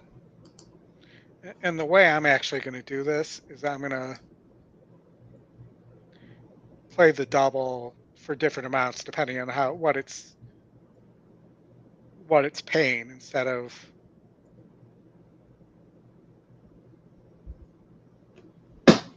Yeah, all mine are so the 8 to 4 is 60, the 8 to 9 is 90, and the 8 to 10 is 52.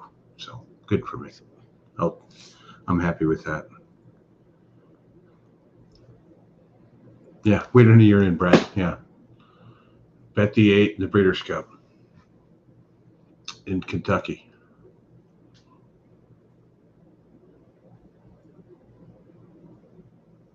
That 9 ran solid in the last. I mean, that was a good run for the 9. Yeah. Can improve there. Well, and like I said, it was the hot pace was going to possibly set up for somebody off the pace, but I was hoping that would be the 6 or Bear Can Man would just be too good there. Yeah.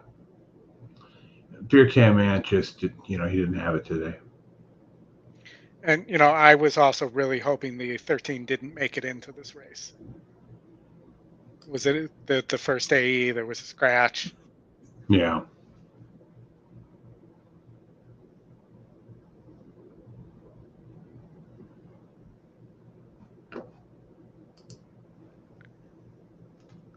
I'm trying not to sneeze on the microphone here. So Remington. Let's see what else we have coming up here. Since the gate is got Emerald Downs. Emerald Downs right now, baby. The Downs. Race 3. You're going to have to be quick. 4 to 5 favorite. Sorry, guys. Emerald Downs, 4 to 5 favorite. Top pace. No, not top pace. Top pace is the top win. I 5 to 2 on the 2 or 10. 2 to 4. Maybe play that to the 4. Exactly what I was thinking. Yeah, Frank Lucarelli. I punched that. Let's put the 8 right in the winner's circle. Oh, I don't even have Emerald Blaine Wright, Kevin favorites. Orozco.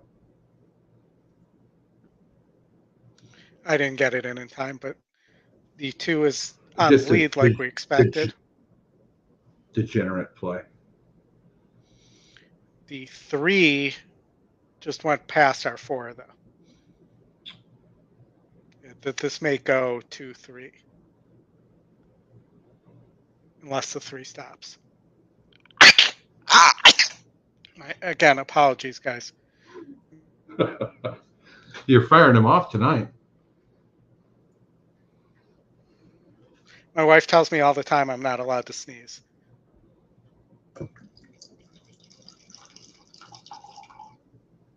Yeah, the 4 is done. Oh, wow. It's going to go 2-7. But we were right on the 2. Yeah. 7 at 35-1.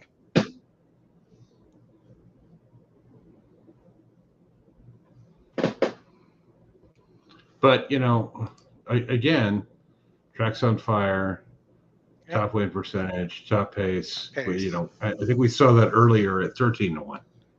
Yep. It wasn't top win percentage. The 3 was not 35%, but that does help you hold value there a little bit. I know. So that was a 95-1 exacta by the probables.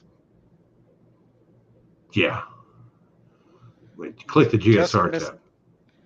We just missed Delta. GSR tab. On the 7.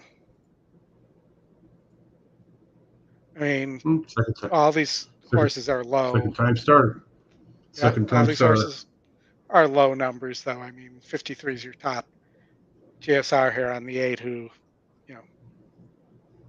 Well, if you're going to pair something to it, I mean, second time starters are all not. Brad is all in on the 9 at the last. So pivot back to Del Mar just for a second. Ashley seems to like the 5 in the last. Let's look at that. The 5, Cathkin's Peak. So let's look. Was not on my list of horses here from yesterday. I think the 6 is very sneaky here too. But been running against Graded Stakes Company. Against similar to this, is going longer. Loses 13 points of GSR. For me, I hear you. But it's the other D'Amato, it's Frazier. For me, this was a toss. He's been hot. Sure, I get it, but it's looking for that setup back in June. So I mentioned this horse too offline, off Lee Naughty. Mm-hmm. Has a win at 12 furlongs against similar, and at 10 furlongs, this horse likes to win. So this horse also, I think, is being overlooked. Sure. And I think there were some good works on that Awfully Naughty as well in the last. And I actually thought the 11 was very, very interesting here. Yeah, 4 stars on the 6. Who is replacing Rispoli on the 6? I have Mike Smith listed on the 6. Looking at race 11. Yeah. Yeah, Rispoli was on that horse to begin with, but he was out today. Okay. So Mike Smith's the replacement there. Mike McCarthy, 4-star work. Freshened up since taking down 2 or 3 graded efforts earlier this year at Santa Anita. Training terrifically for his return and proving over this strip. Yeah. Can't argue. Nope. And I can't argue with the 9 either. I mean, Mandela doesn't ship a lot of horses. They ship this horse, so you got to keep that in mind. We're all wondering what Azul Coast is doing here. The horse that won race 7, that the other Baffert was working with Azul Coast and was, I believe, if my memory serves me correctly, was much better than Azul Coast on the turf. Yeah, Brad points out also the 6 in race 11 has the fastest closing pace as well.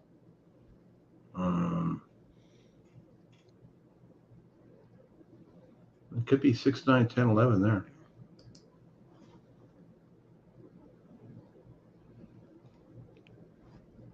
Yeah, All right, and so let's say this blows up. Who's to say the 7 can't win? I don't see the 1 and the 11 who's 13% on the win line, would be a horse that could blow this whole thing up. yeah.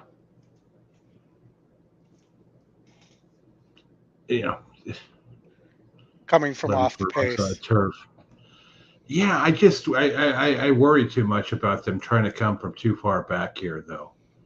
Are they What was really the going to go work on that this horse? I fast? feel like there was a really good work on 11? this horse too.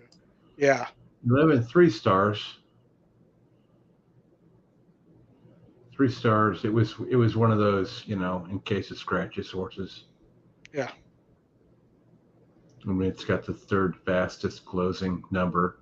Another D'Amato. I mean, he's got 2, 3 in here. So it's not like he hasn't run 1, 2, 3 before. And we haven't talked much about the 5, and the 5's got a 4-star work. Getting Frazier. He's 0 for 10 with Frazier though. Yeah, I know, but Frazier's been hot lately, so maybe well, he but that breaks also tells you, he's 30% almost with JJ, 8% with DeSormo. So maybe the 10 is the D'Amato horse to use there, just off that. You don't have you have Joe Bravo on the 3, but I just don't think the 3 is good enough. And it's You have looking Pratt like on the Baffert. In the probables that the 9 is going to be the favorite everywhere. That's bad news for Brad, unless he's the one causing it.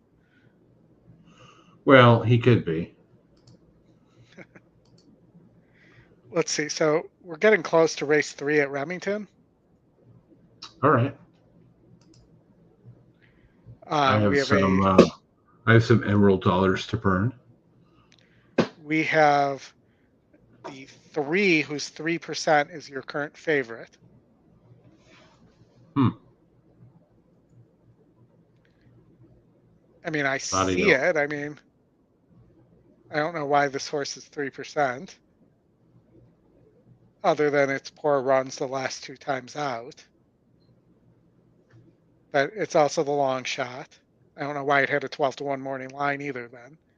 But, the Diodoro horse, the 5, is 53%, and the 7 for Asmussen are both going to want to go fast here. So the question is, does 7 get away? And if it doesn't, which one of these horses can come from a little bit off? Let's see the GSR.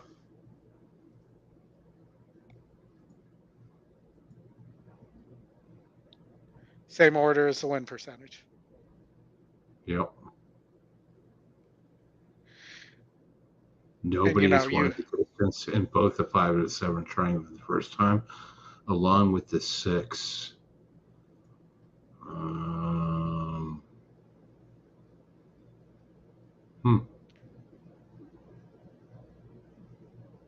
6 could get a piece. 7's now gone to favoritism. Yeah.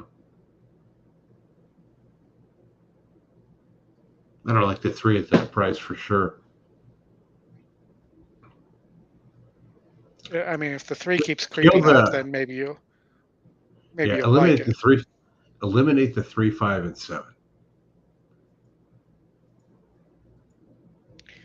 All right, do a trifecta. I mean, there's 4 horses, so you might as well just box them. Well, you could, yeah. But let's just say, I mean, 50 cents. It's still picking the 5, even though I eliminated the 5. Oh, because I have it locked. All right. Now let's fix that. There we go. It's basically boxing the 1, 2, 4 anyways. Yeah. So if you box all four at 50 cents, it's what, $12? $12, yeah. It'll pay more than $12 for sure. Yeah. I mean, the But question is, does one of these horses finish in the money, though? they could finish third. I mean, you could just plug them in for third Yeah. if you want to do something crazy. But I mean, you Let's do can't. something You crazy. either got to land on one of those there or move on. Do something like that.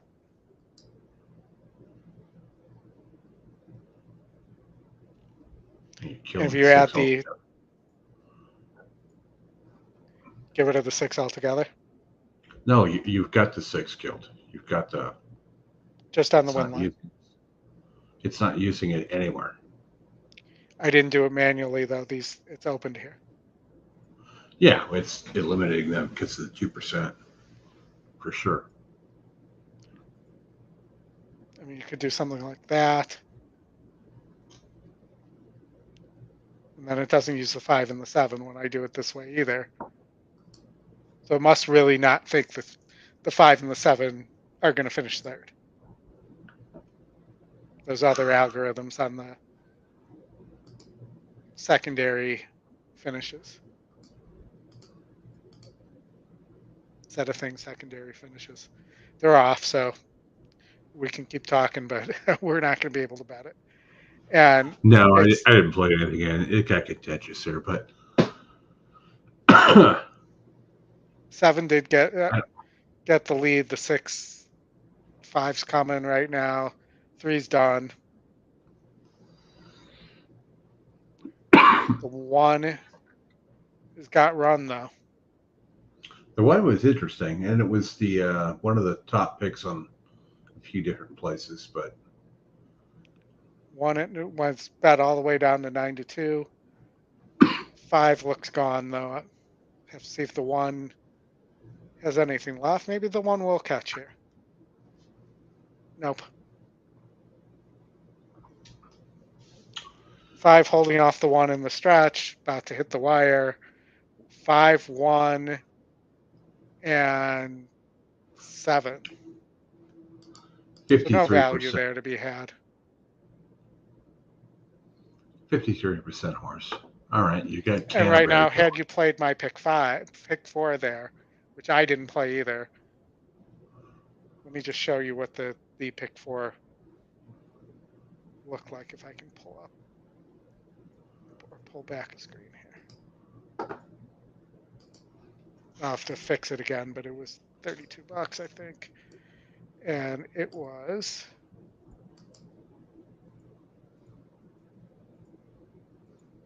just this. So you'd be alive right now. The 13-1 over the 6-5 fave here. Yeah, it's a good thing we didn't play that. All right, Canterbury. Flip over there. All right, Canterbury race 7. Why not? I don't know if we're going to top pace, top win percentage. Horses 0 for 6. Yep. 1 second at the distance. No, sorry. Nothing. First time at the distance. The 1, 28%. 2 times. 0 for 11. Likes to finish second.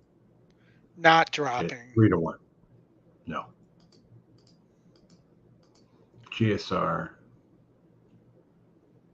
I mean, who's a price here you could hang your hat on? Is it Lindy? I would hang my hat on the 7, except for the 7 is 3-1. Second time starter, 11-point GSR increase by Shackelford, so might stop at the end because Shackelford tended to do that. But going from turf to dirt, low win on the win percentage line, but is a second time starter and has a GSR bump. I mean, you're not going to take the the over 9 horse with 1 second place either, right? I mean, or the over 10. So let's look at I guess the 5 would be the other one that's remotely interesting, coming from turf and getting a big GSR bump. Yeah.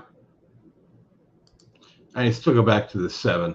I mean, the number there is probably the right number at all these. Well, I mean, 7's creeped up to 5 is a 6 to good 1 number. now. Yeah. The 5 at 14 to 1 is not bad, but Let's see here. So we are at Canterbury. It says we're off, so we missed. 6 is on the lead at 17 to 1. Jonas. 5 at 14 to 1. He'll be at Tampa. 7 ain't running, I can promise you that. It's just jogging towards the back.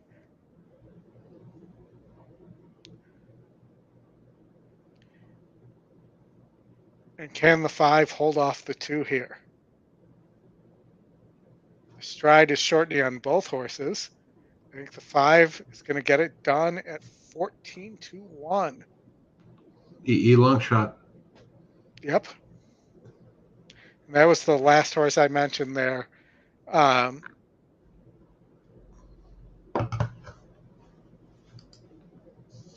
Was getting the jump from 41 and going from the turf to 58 and routing here, and ran like a horse that found the surface that it should be on at the right distance.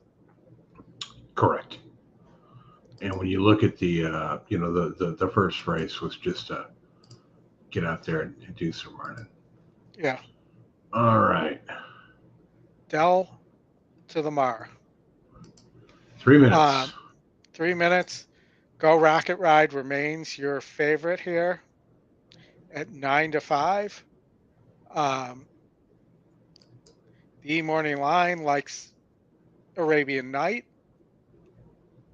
You and Justin like Senor Buscador. And I like to fund it. So. Well, Brad agrees with you. He's doing a 4-5-7-9. 4-5-7-9 to the 9 on a weighted double.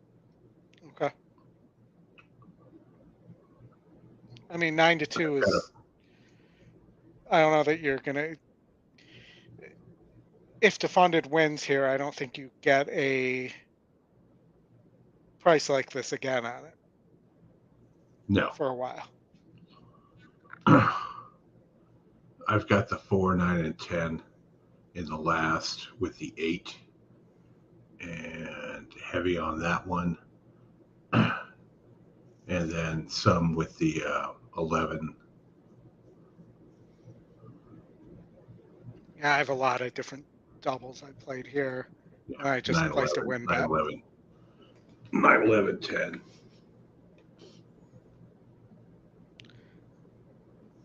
I mean, the 9-9 right now, 12.5 to 1. That's not bad at all.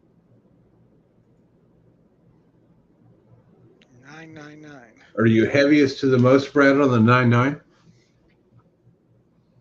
And he's thinking defunded is the way to go, just based on the prices. When you look at the 5-9 at 22 to 1.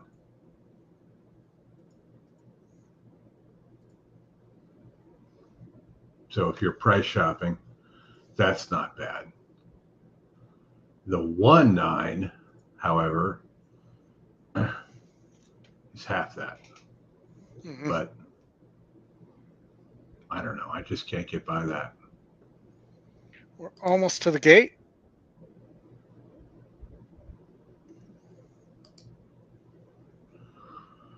All right, folks. Good luck. Pacific Classic. 1.25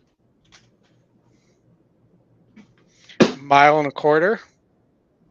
I can tell you there's a bunch of people looking to get the hell out right after this to catch the train ride home to LA. Because It is in about 40 minutes. It's So too that's far the to walk. last train in 40 minutes? Yeah. You see that bus there? That's one of the ones that's taking people back, along with the double deckers. But usually you have to take a taxi. They let them out faster. All right, good luck. And we're all counting on you.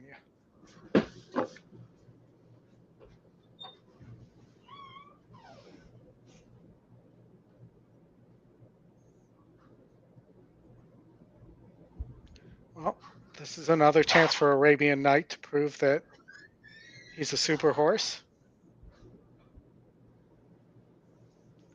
Or does Go Rocket Ride catch him again, or somebody else here?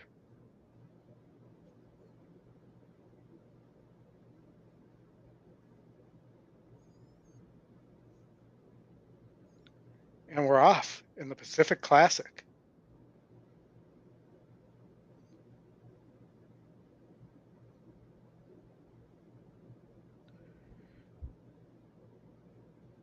Up on the lead. Trying to tell who that is. Is that the 9? And my feed went out.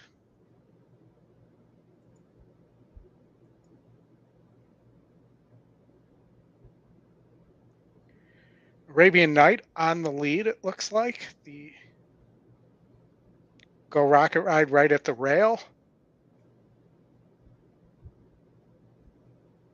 The 10 is in third, the 7, and then Defunded is right behind.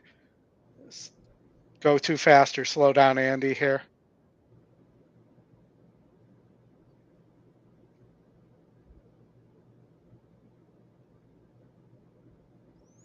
And then you have the 4-horse and your late runners are all grouped together, and Steen, your Buscador is starting to shimmy, as is the Skinner.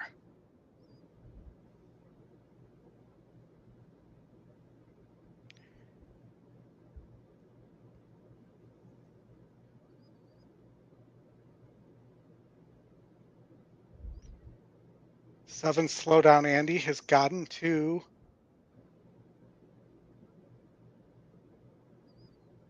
you may be right on Slow Down Andy here. But we will see. I'm definitely not correct. We may get a bomb here if Arabian Night doesn't hold on.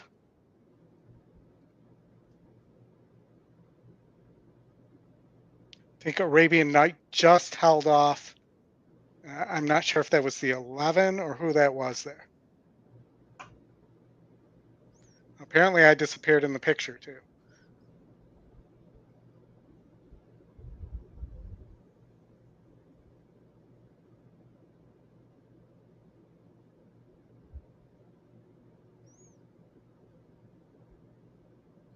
So gate to wire for Arabian Night, second off the layoff.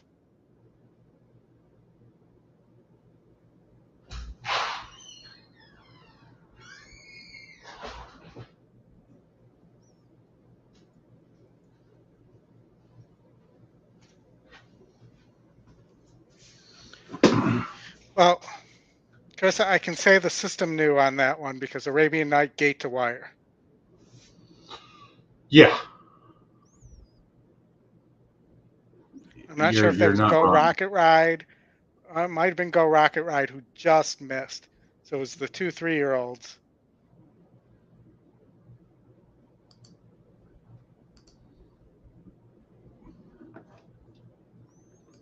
It was a odd looking start to begin with. It looked like the 3 that Stiletto Boy, who we all thought would try to get the lead, kind of pulled back after the start.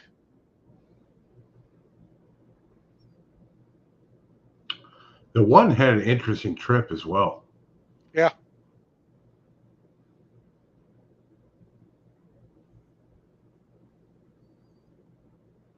And I think at Sam Nita we'll probably see a rematch of those 2 horses as well. Yeah. I mean, it almost had the trifecta cold.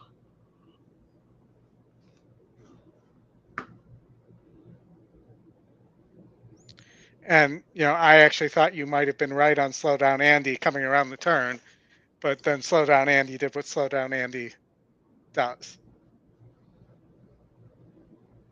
which is get He in did. position to win and then not be able to finish the job. But still, I mean, even with the, you're looking at, Yeah. I mean, the one screws up the whole try and super and everything else, right? Because you've got the top two choices there. But still an interesting ride on the 8. On the 1. Senior Buscador does what he does, coming from behind. Yep. And the Skinner made a big move and then bottomed out. Yeah, and that was the whole problem with Skinner, right? We didn't even talk about Justique in the other race that she ran, but same thing, right, for those two horses. So I did play a 9 to the 4, just a $2 double. Not going to pay huge, but little money back there too, possibly. I've got the 9, 10. 9 over the 410. Yeah. That was a little saver. Yeah.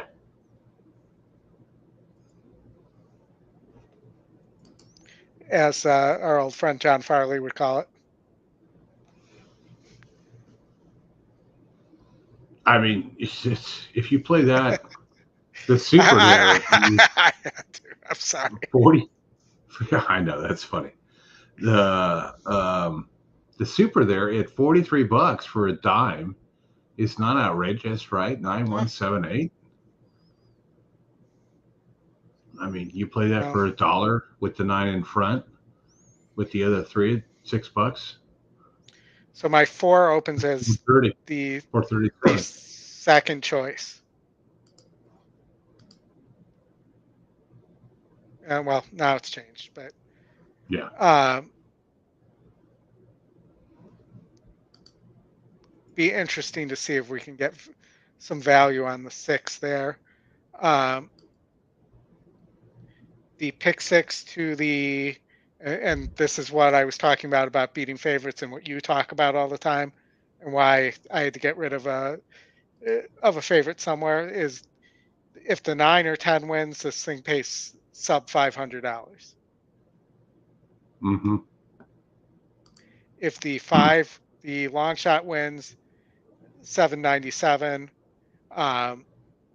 The 4, my top choice, a little over 1,000. And same thing with offline or off-lee naughty. Sorry, I keep saying, want to say offline naughty. I don't know why. Let's see, my little $2 double. It's going to pay $82.80 for $2, so $40, 40 to 1. It's not bad with a 2 to 1 horse over a 7 to 1 as of right now. All right, we'll flip over to Emerald. They're walking up to the gate now. Let's see if probably we can not do a lot of bets quick here. Yeah, just looking at this. I mean, the 6, Table Bay, top soar. Top win, not top pick. Yeah. Let's see. That tells me it probably didn't run very well in those races. I'd probably toss this horse just based off what I've seen. Stumbled, set pace, gave away, bumped, still closed. Yeah, you could toss that horse. You could look at the 1, 0 for 5. The 2 is probably the horse to look at the most. I mean, 13 to 1. Slight GSR drop. Yeah. Nobody really has anything huge here in terms of movement other than the 6. Well, and I just don't know whether I guess the 6 did rate first time out, then tried to get up on the lead. So well, it's cutting back too, right? Yeah. So maybe it's cutting back and stumbled before. The first out is nothing to sniff at. I mean, rated, come back, win. 6-2. Yeah. 6-2. Okay. Let's see I how mean, this if you want to bet runs. something, here, 6-2, exact 48 bucks, 6-2, 2-6 is 59 for $1. That's worth a couple of bucks. Well, and the price on the 6 has come up too. Brad is loaded up on the 9. He's got the pick 3 DT and to win on the 9. He's all in on the 9. All right, Brad, I'm with you. I've got a 9-10 double. Plus, I threw Oldy Soderson in there as well. I'm sorry, 9-2. No, sorry, 9-10 exacta there with a key on the 4. They're off. They're off and rolling. 2 and the 3 are rolling for sure. Mm-hmm. I Which don't means think the 6 is going to finish in the money here. Unless he's saving something in the tank, it does not look like that horse is going to run. Nope. I think it's going to go 2-5.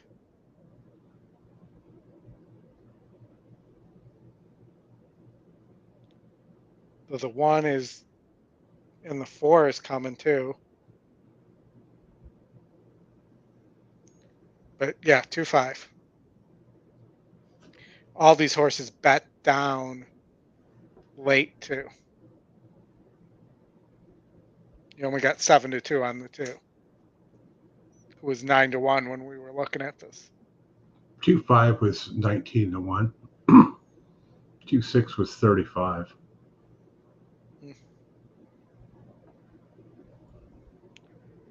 Those are all like game time decisions, right? I mean, yeah. You go back and you look. The 2 was the Scotty long shot. You're not getting huge odds on that. It's 7-2, but yeah, and I'm just looking at taking a quick look at FanDuel, which I don't normally pay, or Fairmount, because it's not really FanDuel, but you know, I don't really see much here. The 2. I was on Remington 5 minutes to put 4 minutes. 4 minutes, okay. On the grass. So Remington, the late pick 5, I think here. Let's just look with what we've already done here. Oh yeah, it was late pick 5. I mean, I don't see a lot of value here. I would not, you know me, I would not be on the 1 to the 1 for 12 horse. Who's the what? The morning line favorite in race 6. Oh, I was looking at race 4 at Remington. Yeah, I'm skipping ahead because I had already had stuff entered for those races. Which race? Race 6? Race 6. And you did not like who? The 3, who's 1 for 12. Oh. 3, I showed him 1 for 6. The 3 in race 6 at Remington is lifetime 1 for 12 on my screen. Oh, sorry, I had JSR. 0 for 7 at the distance too. Yeah. 1 for 12. Bold Courage, 1 for 4, 40%. Not a top pick.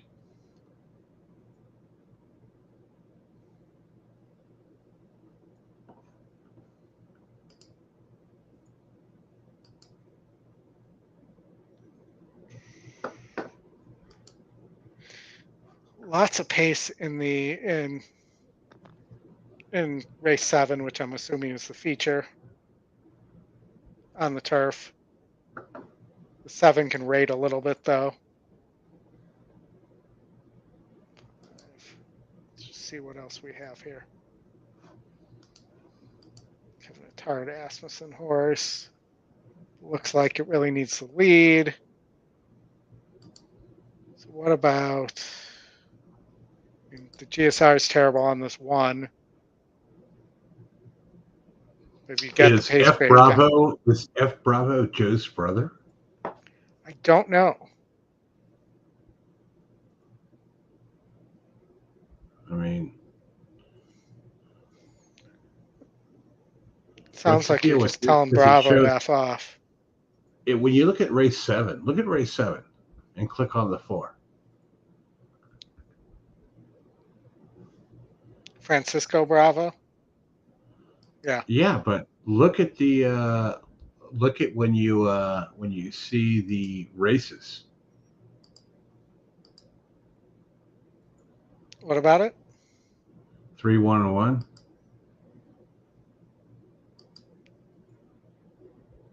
But yeah, there's way more than I noticed a glitch earlier on another track too. Or actually it might have been here. So I'm just gonna have to report that. If you click lifetime, it's 8 for 18. And the Yeah, I last think 6. it's just a glitch. Mm-hmm. Interesting. I mean, I guess you'd have to go 7-5 here. I don't really love the 5. Now in the 4 is the third choice there in the win percentage at 88% or 88 pace. I mean, it's gonna have to get away though. Sure. I mean, for me, I would take a shot maybe on somebody like the 1 who can rate. Yeah, well, you gotta figure that out pretty quick. Yeah, I'm not gonna get this in time, but getting ready to go. I mean, it really wants to single the 6 at the end. I do wonder though if this 5 looks dangerous to me. So we'll make it into a coach ticket.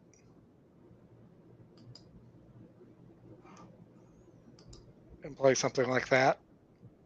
All right, going to the gate.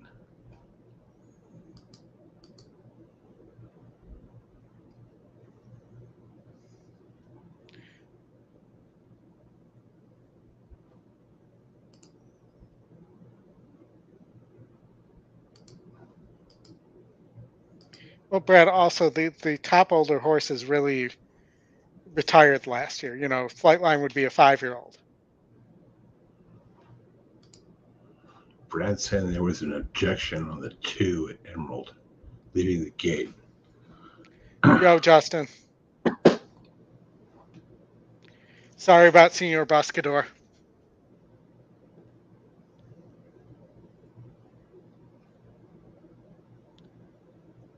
So 1, 2. Yeah, I think Justin's doing okay. Yeah. He's not too worried about Senor Buscador at this point. All right. So Remington, I'm just going to leave it alone since I didn't play the pick 4 that's alive that probably will play nicely. I'm just not going to. Hey, Jerome. Yes, good call, Justin. Nice. Yes. So the 4's out in the lonely lead. Yep. And not going that fast, even though he's got a lonely lead.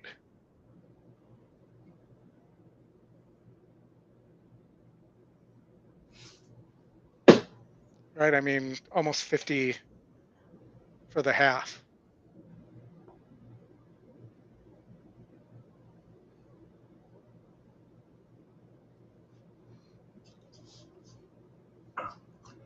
Justin's liking your call and switched.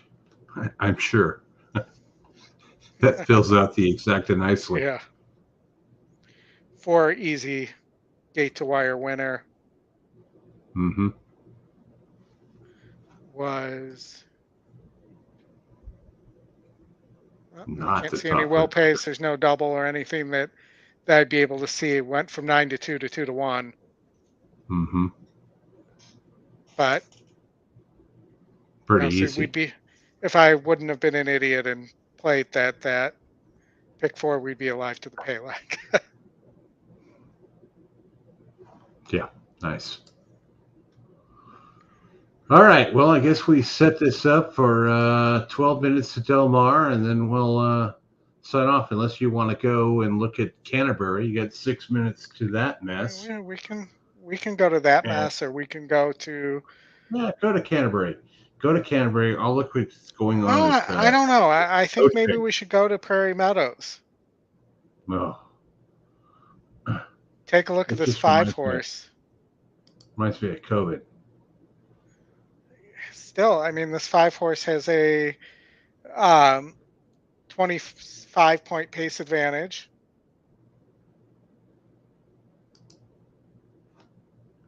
On a speed favoring track, typically. Are you showing it? Because you still got Oh, I Remington was. on. I had the wrong thing up. Sorry. I was, but on the wrong screen. Hold on. The 5, Kento Hill. Oh, Big pace advantage. well, that's worked all night. So let's do that. There are some days that the pace advantage just is pace advantage days. There's other days that it doesn't work at all. I hear You're it. not in the gate yet, so you got plenty of time.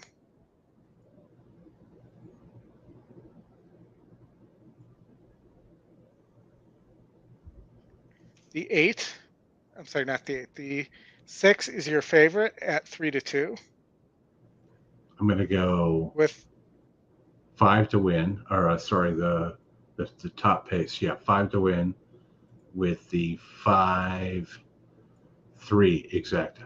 Because the 3 likes to finish second a lot. and the 6 appears to need the lead to me. The favorite. So if the 5 gets the lead here,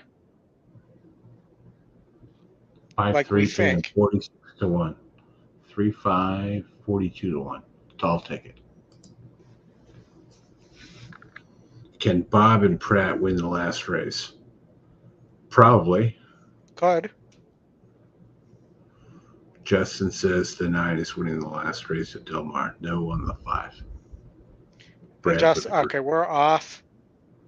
And it's a speed duel to start off with between the 5 and the 6, but the 6 is going to sit. 5 got to the lead. Now we'll see if the horse is good enough to make that matter. Your 3 is loaded as well. Currently in second.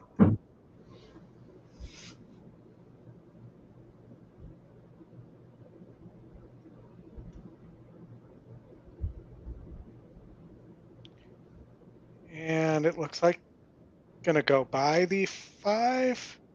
Here comes the 6 and the 7. Let's see if the 5 has anything left coming around this turn.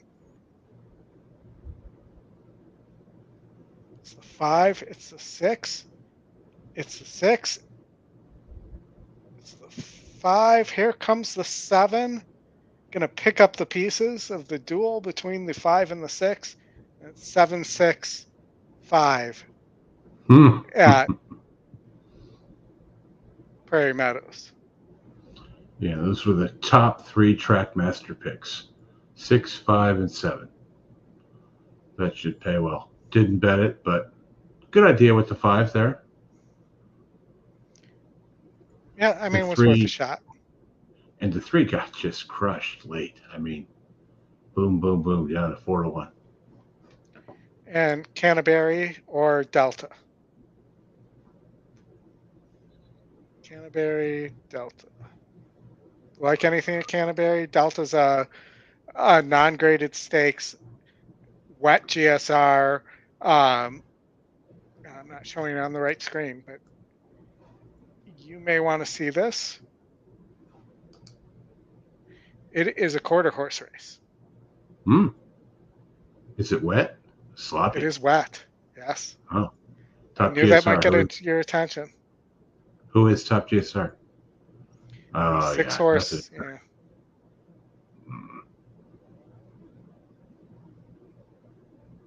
You need a big number there to really do anything. They're all too tight. Well, you had one when the 6 was 12 to 1 on the morning line.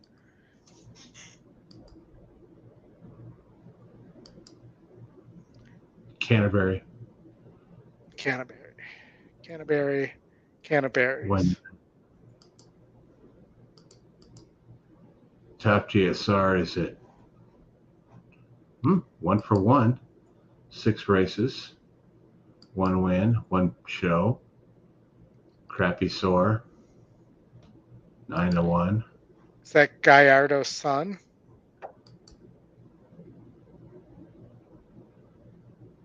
Brother from another mother, needs to stalk and win. On the mud. Hard to find that one. Yeah, no, and as much as we like top GSR when it matches nothing else doesn't win it wins at a very low percentage. Not a playable percentage. But the 2 is very interesting. It's at 17% to win. GSR fits. I'm not sure if it can rate. That's the catch here. And you do have the 6 and the 7 are going to go pretty fast. Yeah.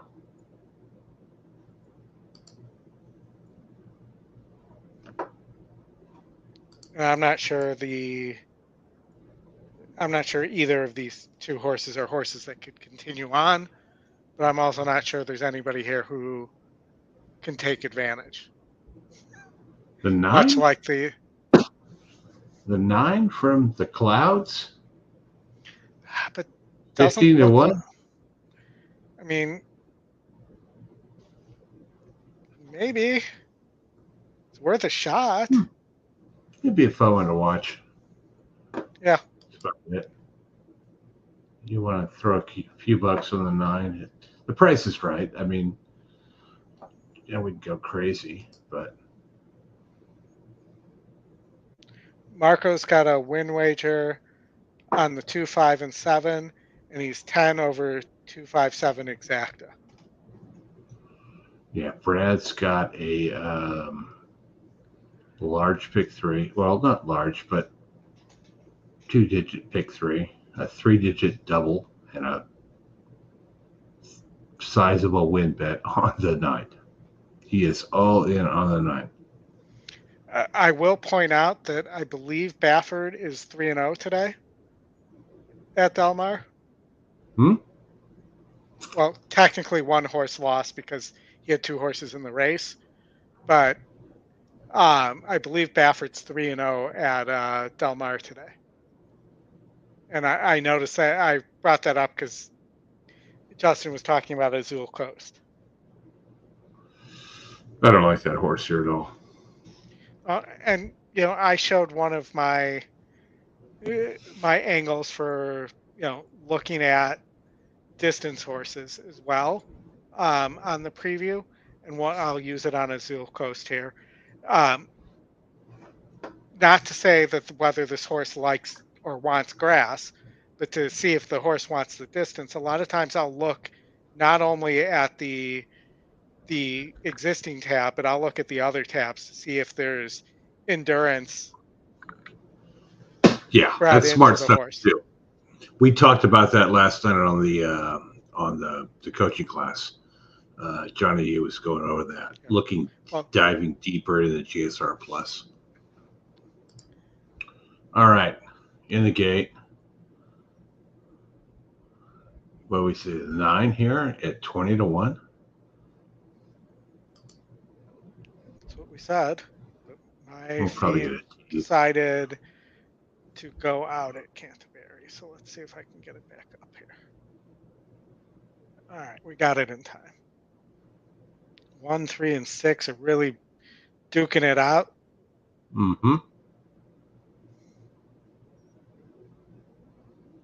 Here comes the 8. 9 is not running. Nope. And I think the 8's going to be too late. We'll see. But it looks like it's going to go 6, 8 here. So the 2 is making a late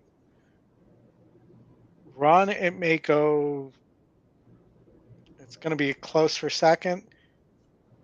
But the 8 did get up. The 9 should go that wide all the time because that's a good winning move. Yes. It's It, $8. it works every time at Fairgrounds on that turf course last year. Yeah. All right. 2 minutes to Del Mar, and then we'll put a wrap on this. Thanks, everybody, for joining. Yeah. We haven't asked to hit the like button. You only got 9, so there's 53 of you on here. Hit the like button. We got no likes. Come on, guys. 3 hours. We got no likes. We must really be. Yeah, that they must really not like us. No. As Razor would say, hit the button. Come on, somebody, anybody. Hit the button. One way or the other. Hit it. All right. Oh, 27. Okay. 28. All right, Gizmo. Hit it again. Log in with a different account.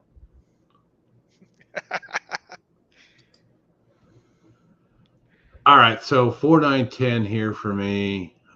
Doubled up with the 9 in the last. Brad and Justin are all over the 9 here. 9 and 10 certainly right there. Your 4 is 82.80. I'll like some of that. Yeah. But always fun to be on with you, Oldy. Thank you, everybody that joined. And good times, carry on with us. We've got one more. We're gonna try to do this next Saturday, Oldy, same time. I got to look at my schedule, but we'll got to have a quick convo with Scotty. But I don't see whether it's this time or it'll depend on, I think when the important races of the weekend are. If we can pull that off. I think Sunday or Saturday they're running again next week. I think they're running Saturday, Sunday, Monday, or are they running Monday this week due to the holiday? I'm not sure. Anyway, I think they're running Monday this week, and then Saratoga closes Monday, and I have not seen what the big stakes races are for next weekend yet, but it may be Del Mar. I'm not certain. I think we're still a couple weeks away from Santa Anita. Yeah, after Del Mar closes next week, 2 weeks at Los Al, and then Santa Anita kicks in. So maybe we can put something together for the last 5 or something for Santa Anita. Do a few hours. Here we go into the gate. Justin's 956 here on the exacta.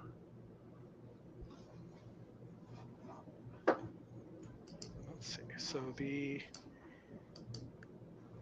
7 broke on top, and then let the 8 have the lead, and the 2 battle it out on the lead.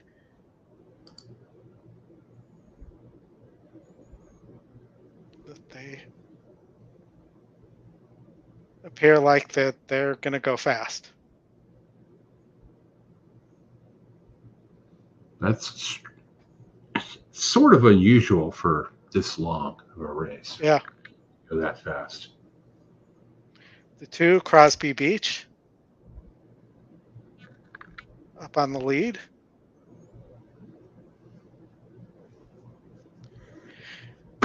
Followed by some bombs here.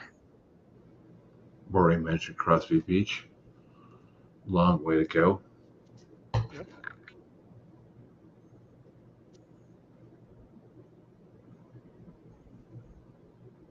More of a 1.16 pace, I would say. Mm-hmm.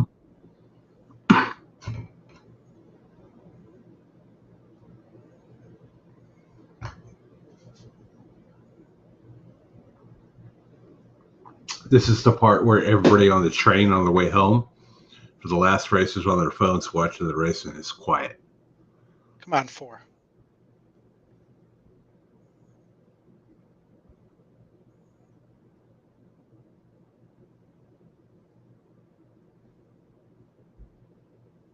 Here comes the 9, who's coming on the far outside there.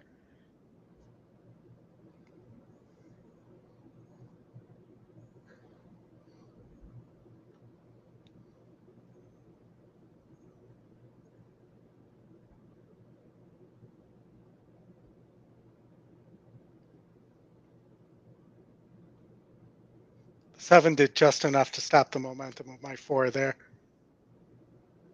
11, 10. 10, 11, I'm sorry. I did talk about that 10 cash equity. I'm sorry, the 11 cash equity with the Sormo aboard.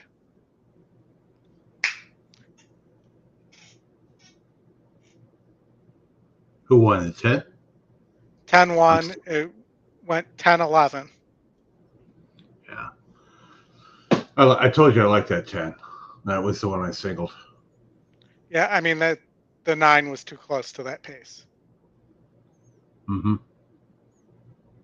4 won the Yes. won the jog out. And the system But was right there, right? The system was right, and the works were good on the 10. Everything lined up. You got D'Amato in 1. yeah, it was And your single. 5 to 2. Yeah. And the 7 moved out and blocked the 4 enough to slow down the momentum when 4 was making his original run.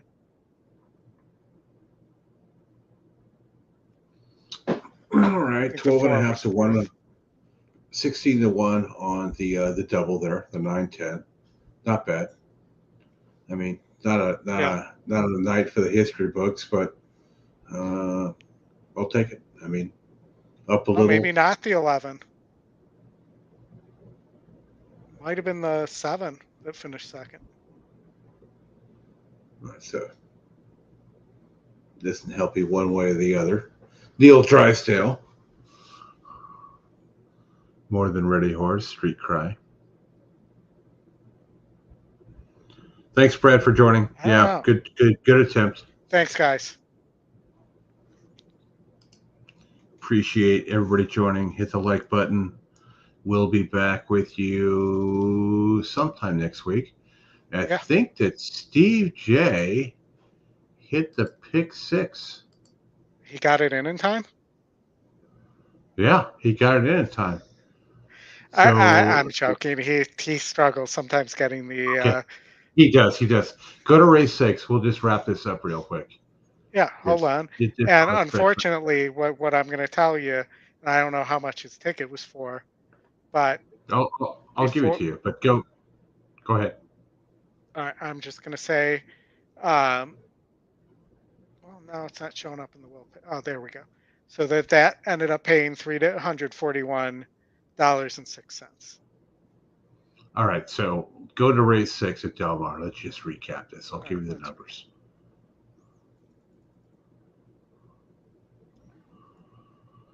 All right, so race 6, he had 2, 3, 7, 8, 10. So got the 7, Captain Obvious. Race 7, 1, 3, 4, 6. Bit of a price. Yeah. Single to 10. You're 10 in leg 3. Yeah. And then 3, 6, 8, 10. Okay. Trying to get something there. And then 1, 5, 9. Arabian Night. Okay. And 6, 9, 10, $144 ticket. And it paid what? It's a profit. 341.06. Yeah, not bad. I mean, it's a profit. Again, if you go back and you look at what I mean, I know he had a favorite and short prices in a lot of legs, but still, if he catches 1 or 2 of those other ones, could have paid better. But if Dr. Venkman loses, that this thing pays a lot more. But that's your lowest price horse in the entire sequence. Yeah, well, unfortunately he did not have the 5. So if the 5 wins, he's out right away. Yeah. But granted, I mean, there are a lot of tickets out there today. I saw one for $874 that obviously lost $500. So yeah, good job, Steve. At least it's always good to see somebody get something home there. It definitely boom to you, Steve, if you're watching and listening. I know you do sometimes. So and I'll boom you in the chat too. But congratulations. Yeah, decent hit. I mean, it's one of those ones where we all have those things where you hit for the minimum, you walk away, and you live to fight another day. Yeah. It's better than having a $672 ticket that doesn't So, Well, thank you for that. I'm only kidding. You know that. You know I know. that. I mean, Did my you response played seem against. like I was mad? No, you played against the 8. You and I both. We talked about this earlier today. Play against the 8, and if the 8 doesn't win there, and you catch one of the other ones, you're Yeah. more likely to be better than good. So, Yep, exactly. all right. That was the plan. So, uh, appreciate it. Thank you, everybody that hung out with us tonight. We appreciate the audience. Chris, lots of fun, good laughs, Yep. some good handicapping. I'll talk to you probably later tonight, but talk to everybody. And again, I say this every week. If you want to get in the WhatsApp chat, we're all in there. Justin, myself, Chris, a lot of other amazing handicappers like Chuck, Brad, that there's lots of people there. So that is pinned to my Twitter profile, the Oldie Capper. Always you're welcome. Thank you and appreciate it. And we'll see you guys next week. Yeah, and buy a subscription. Have a good one. All right. Bye now.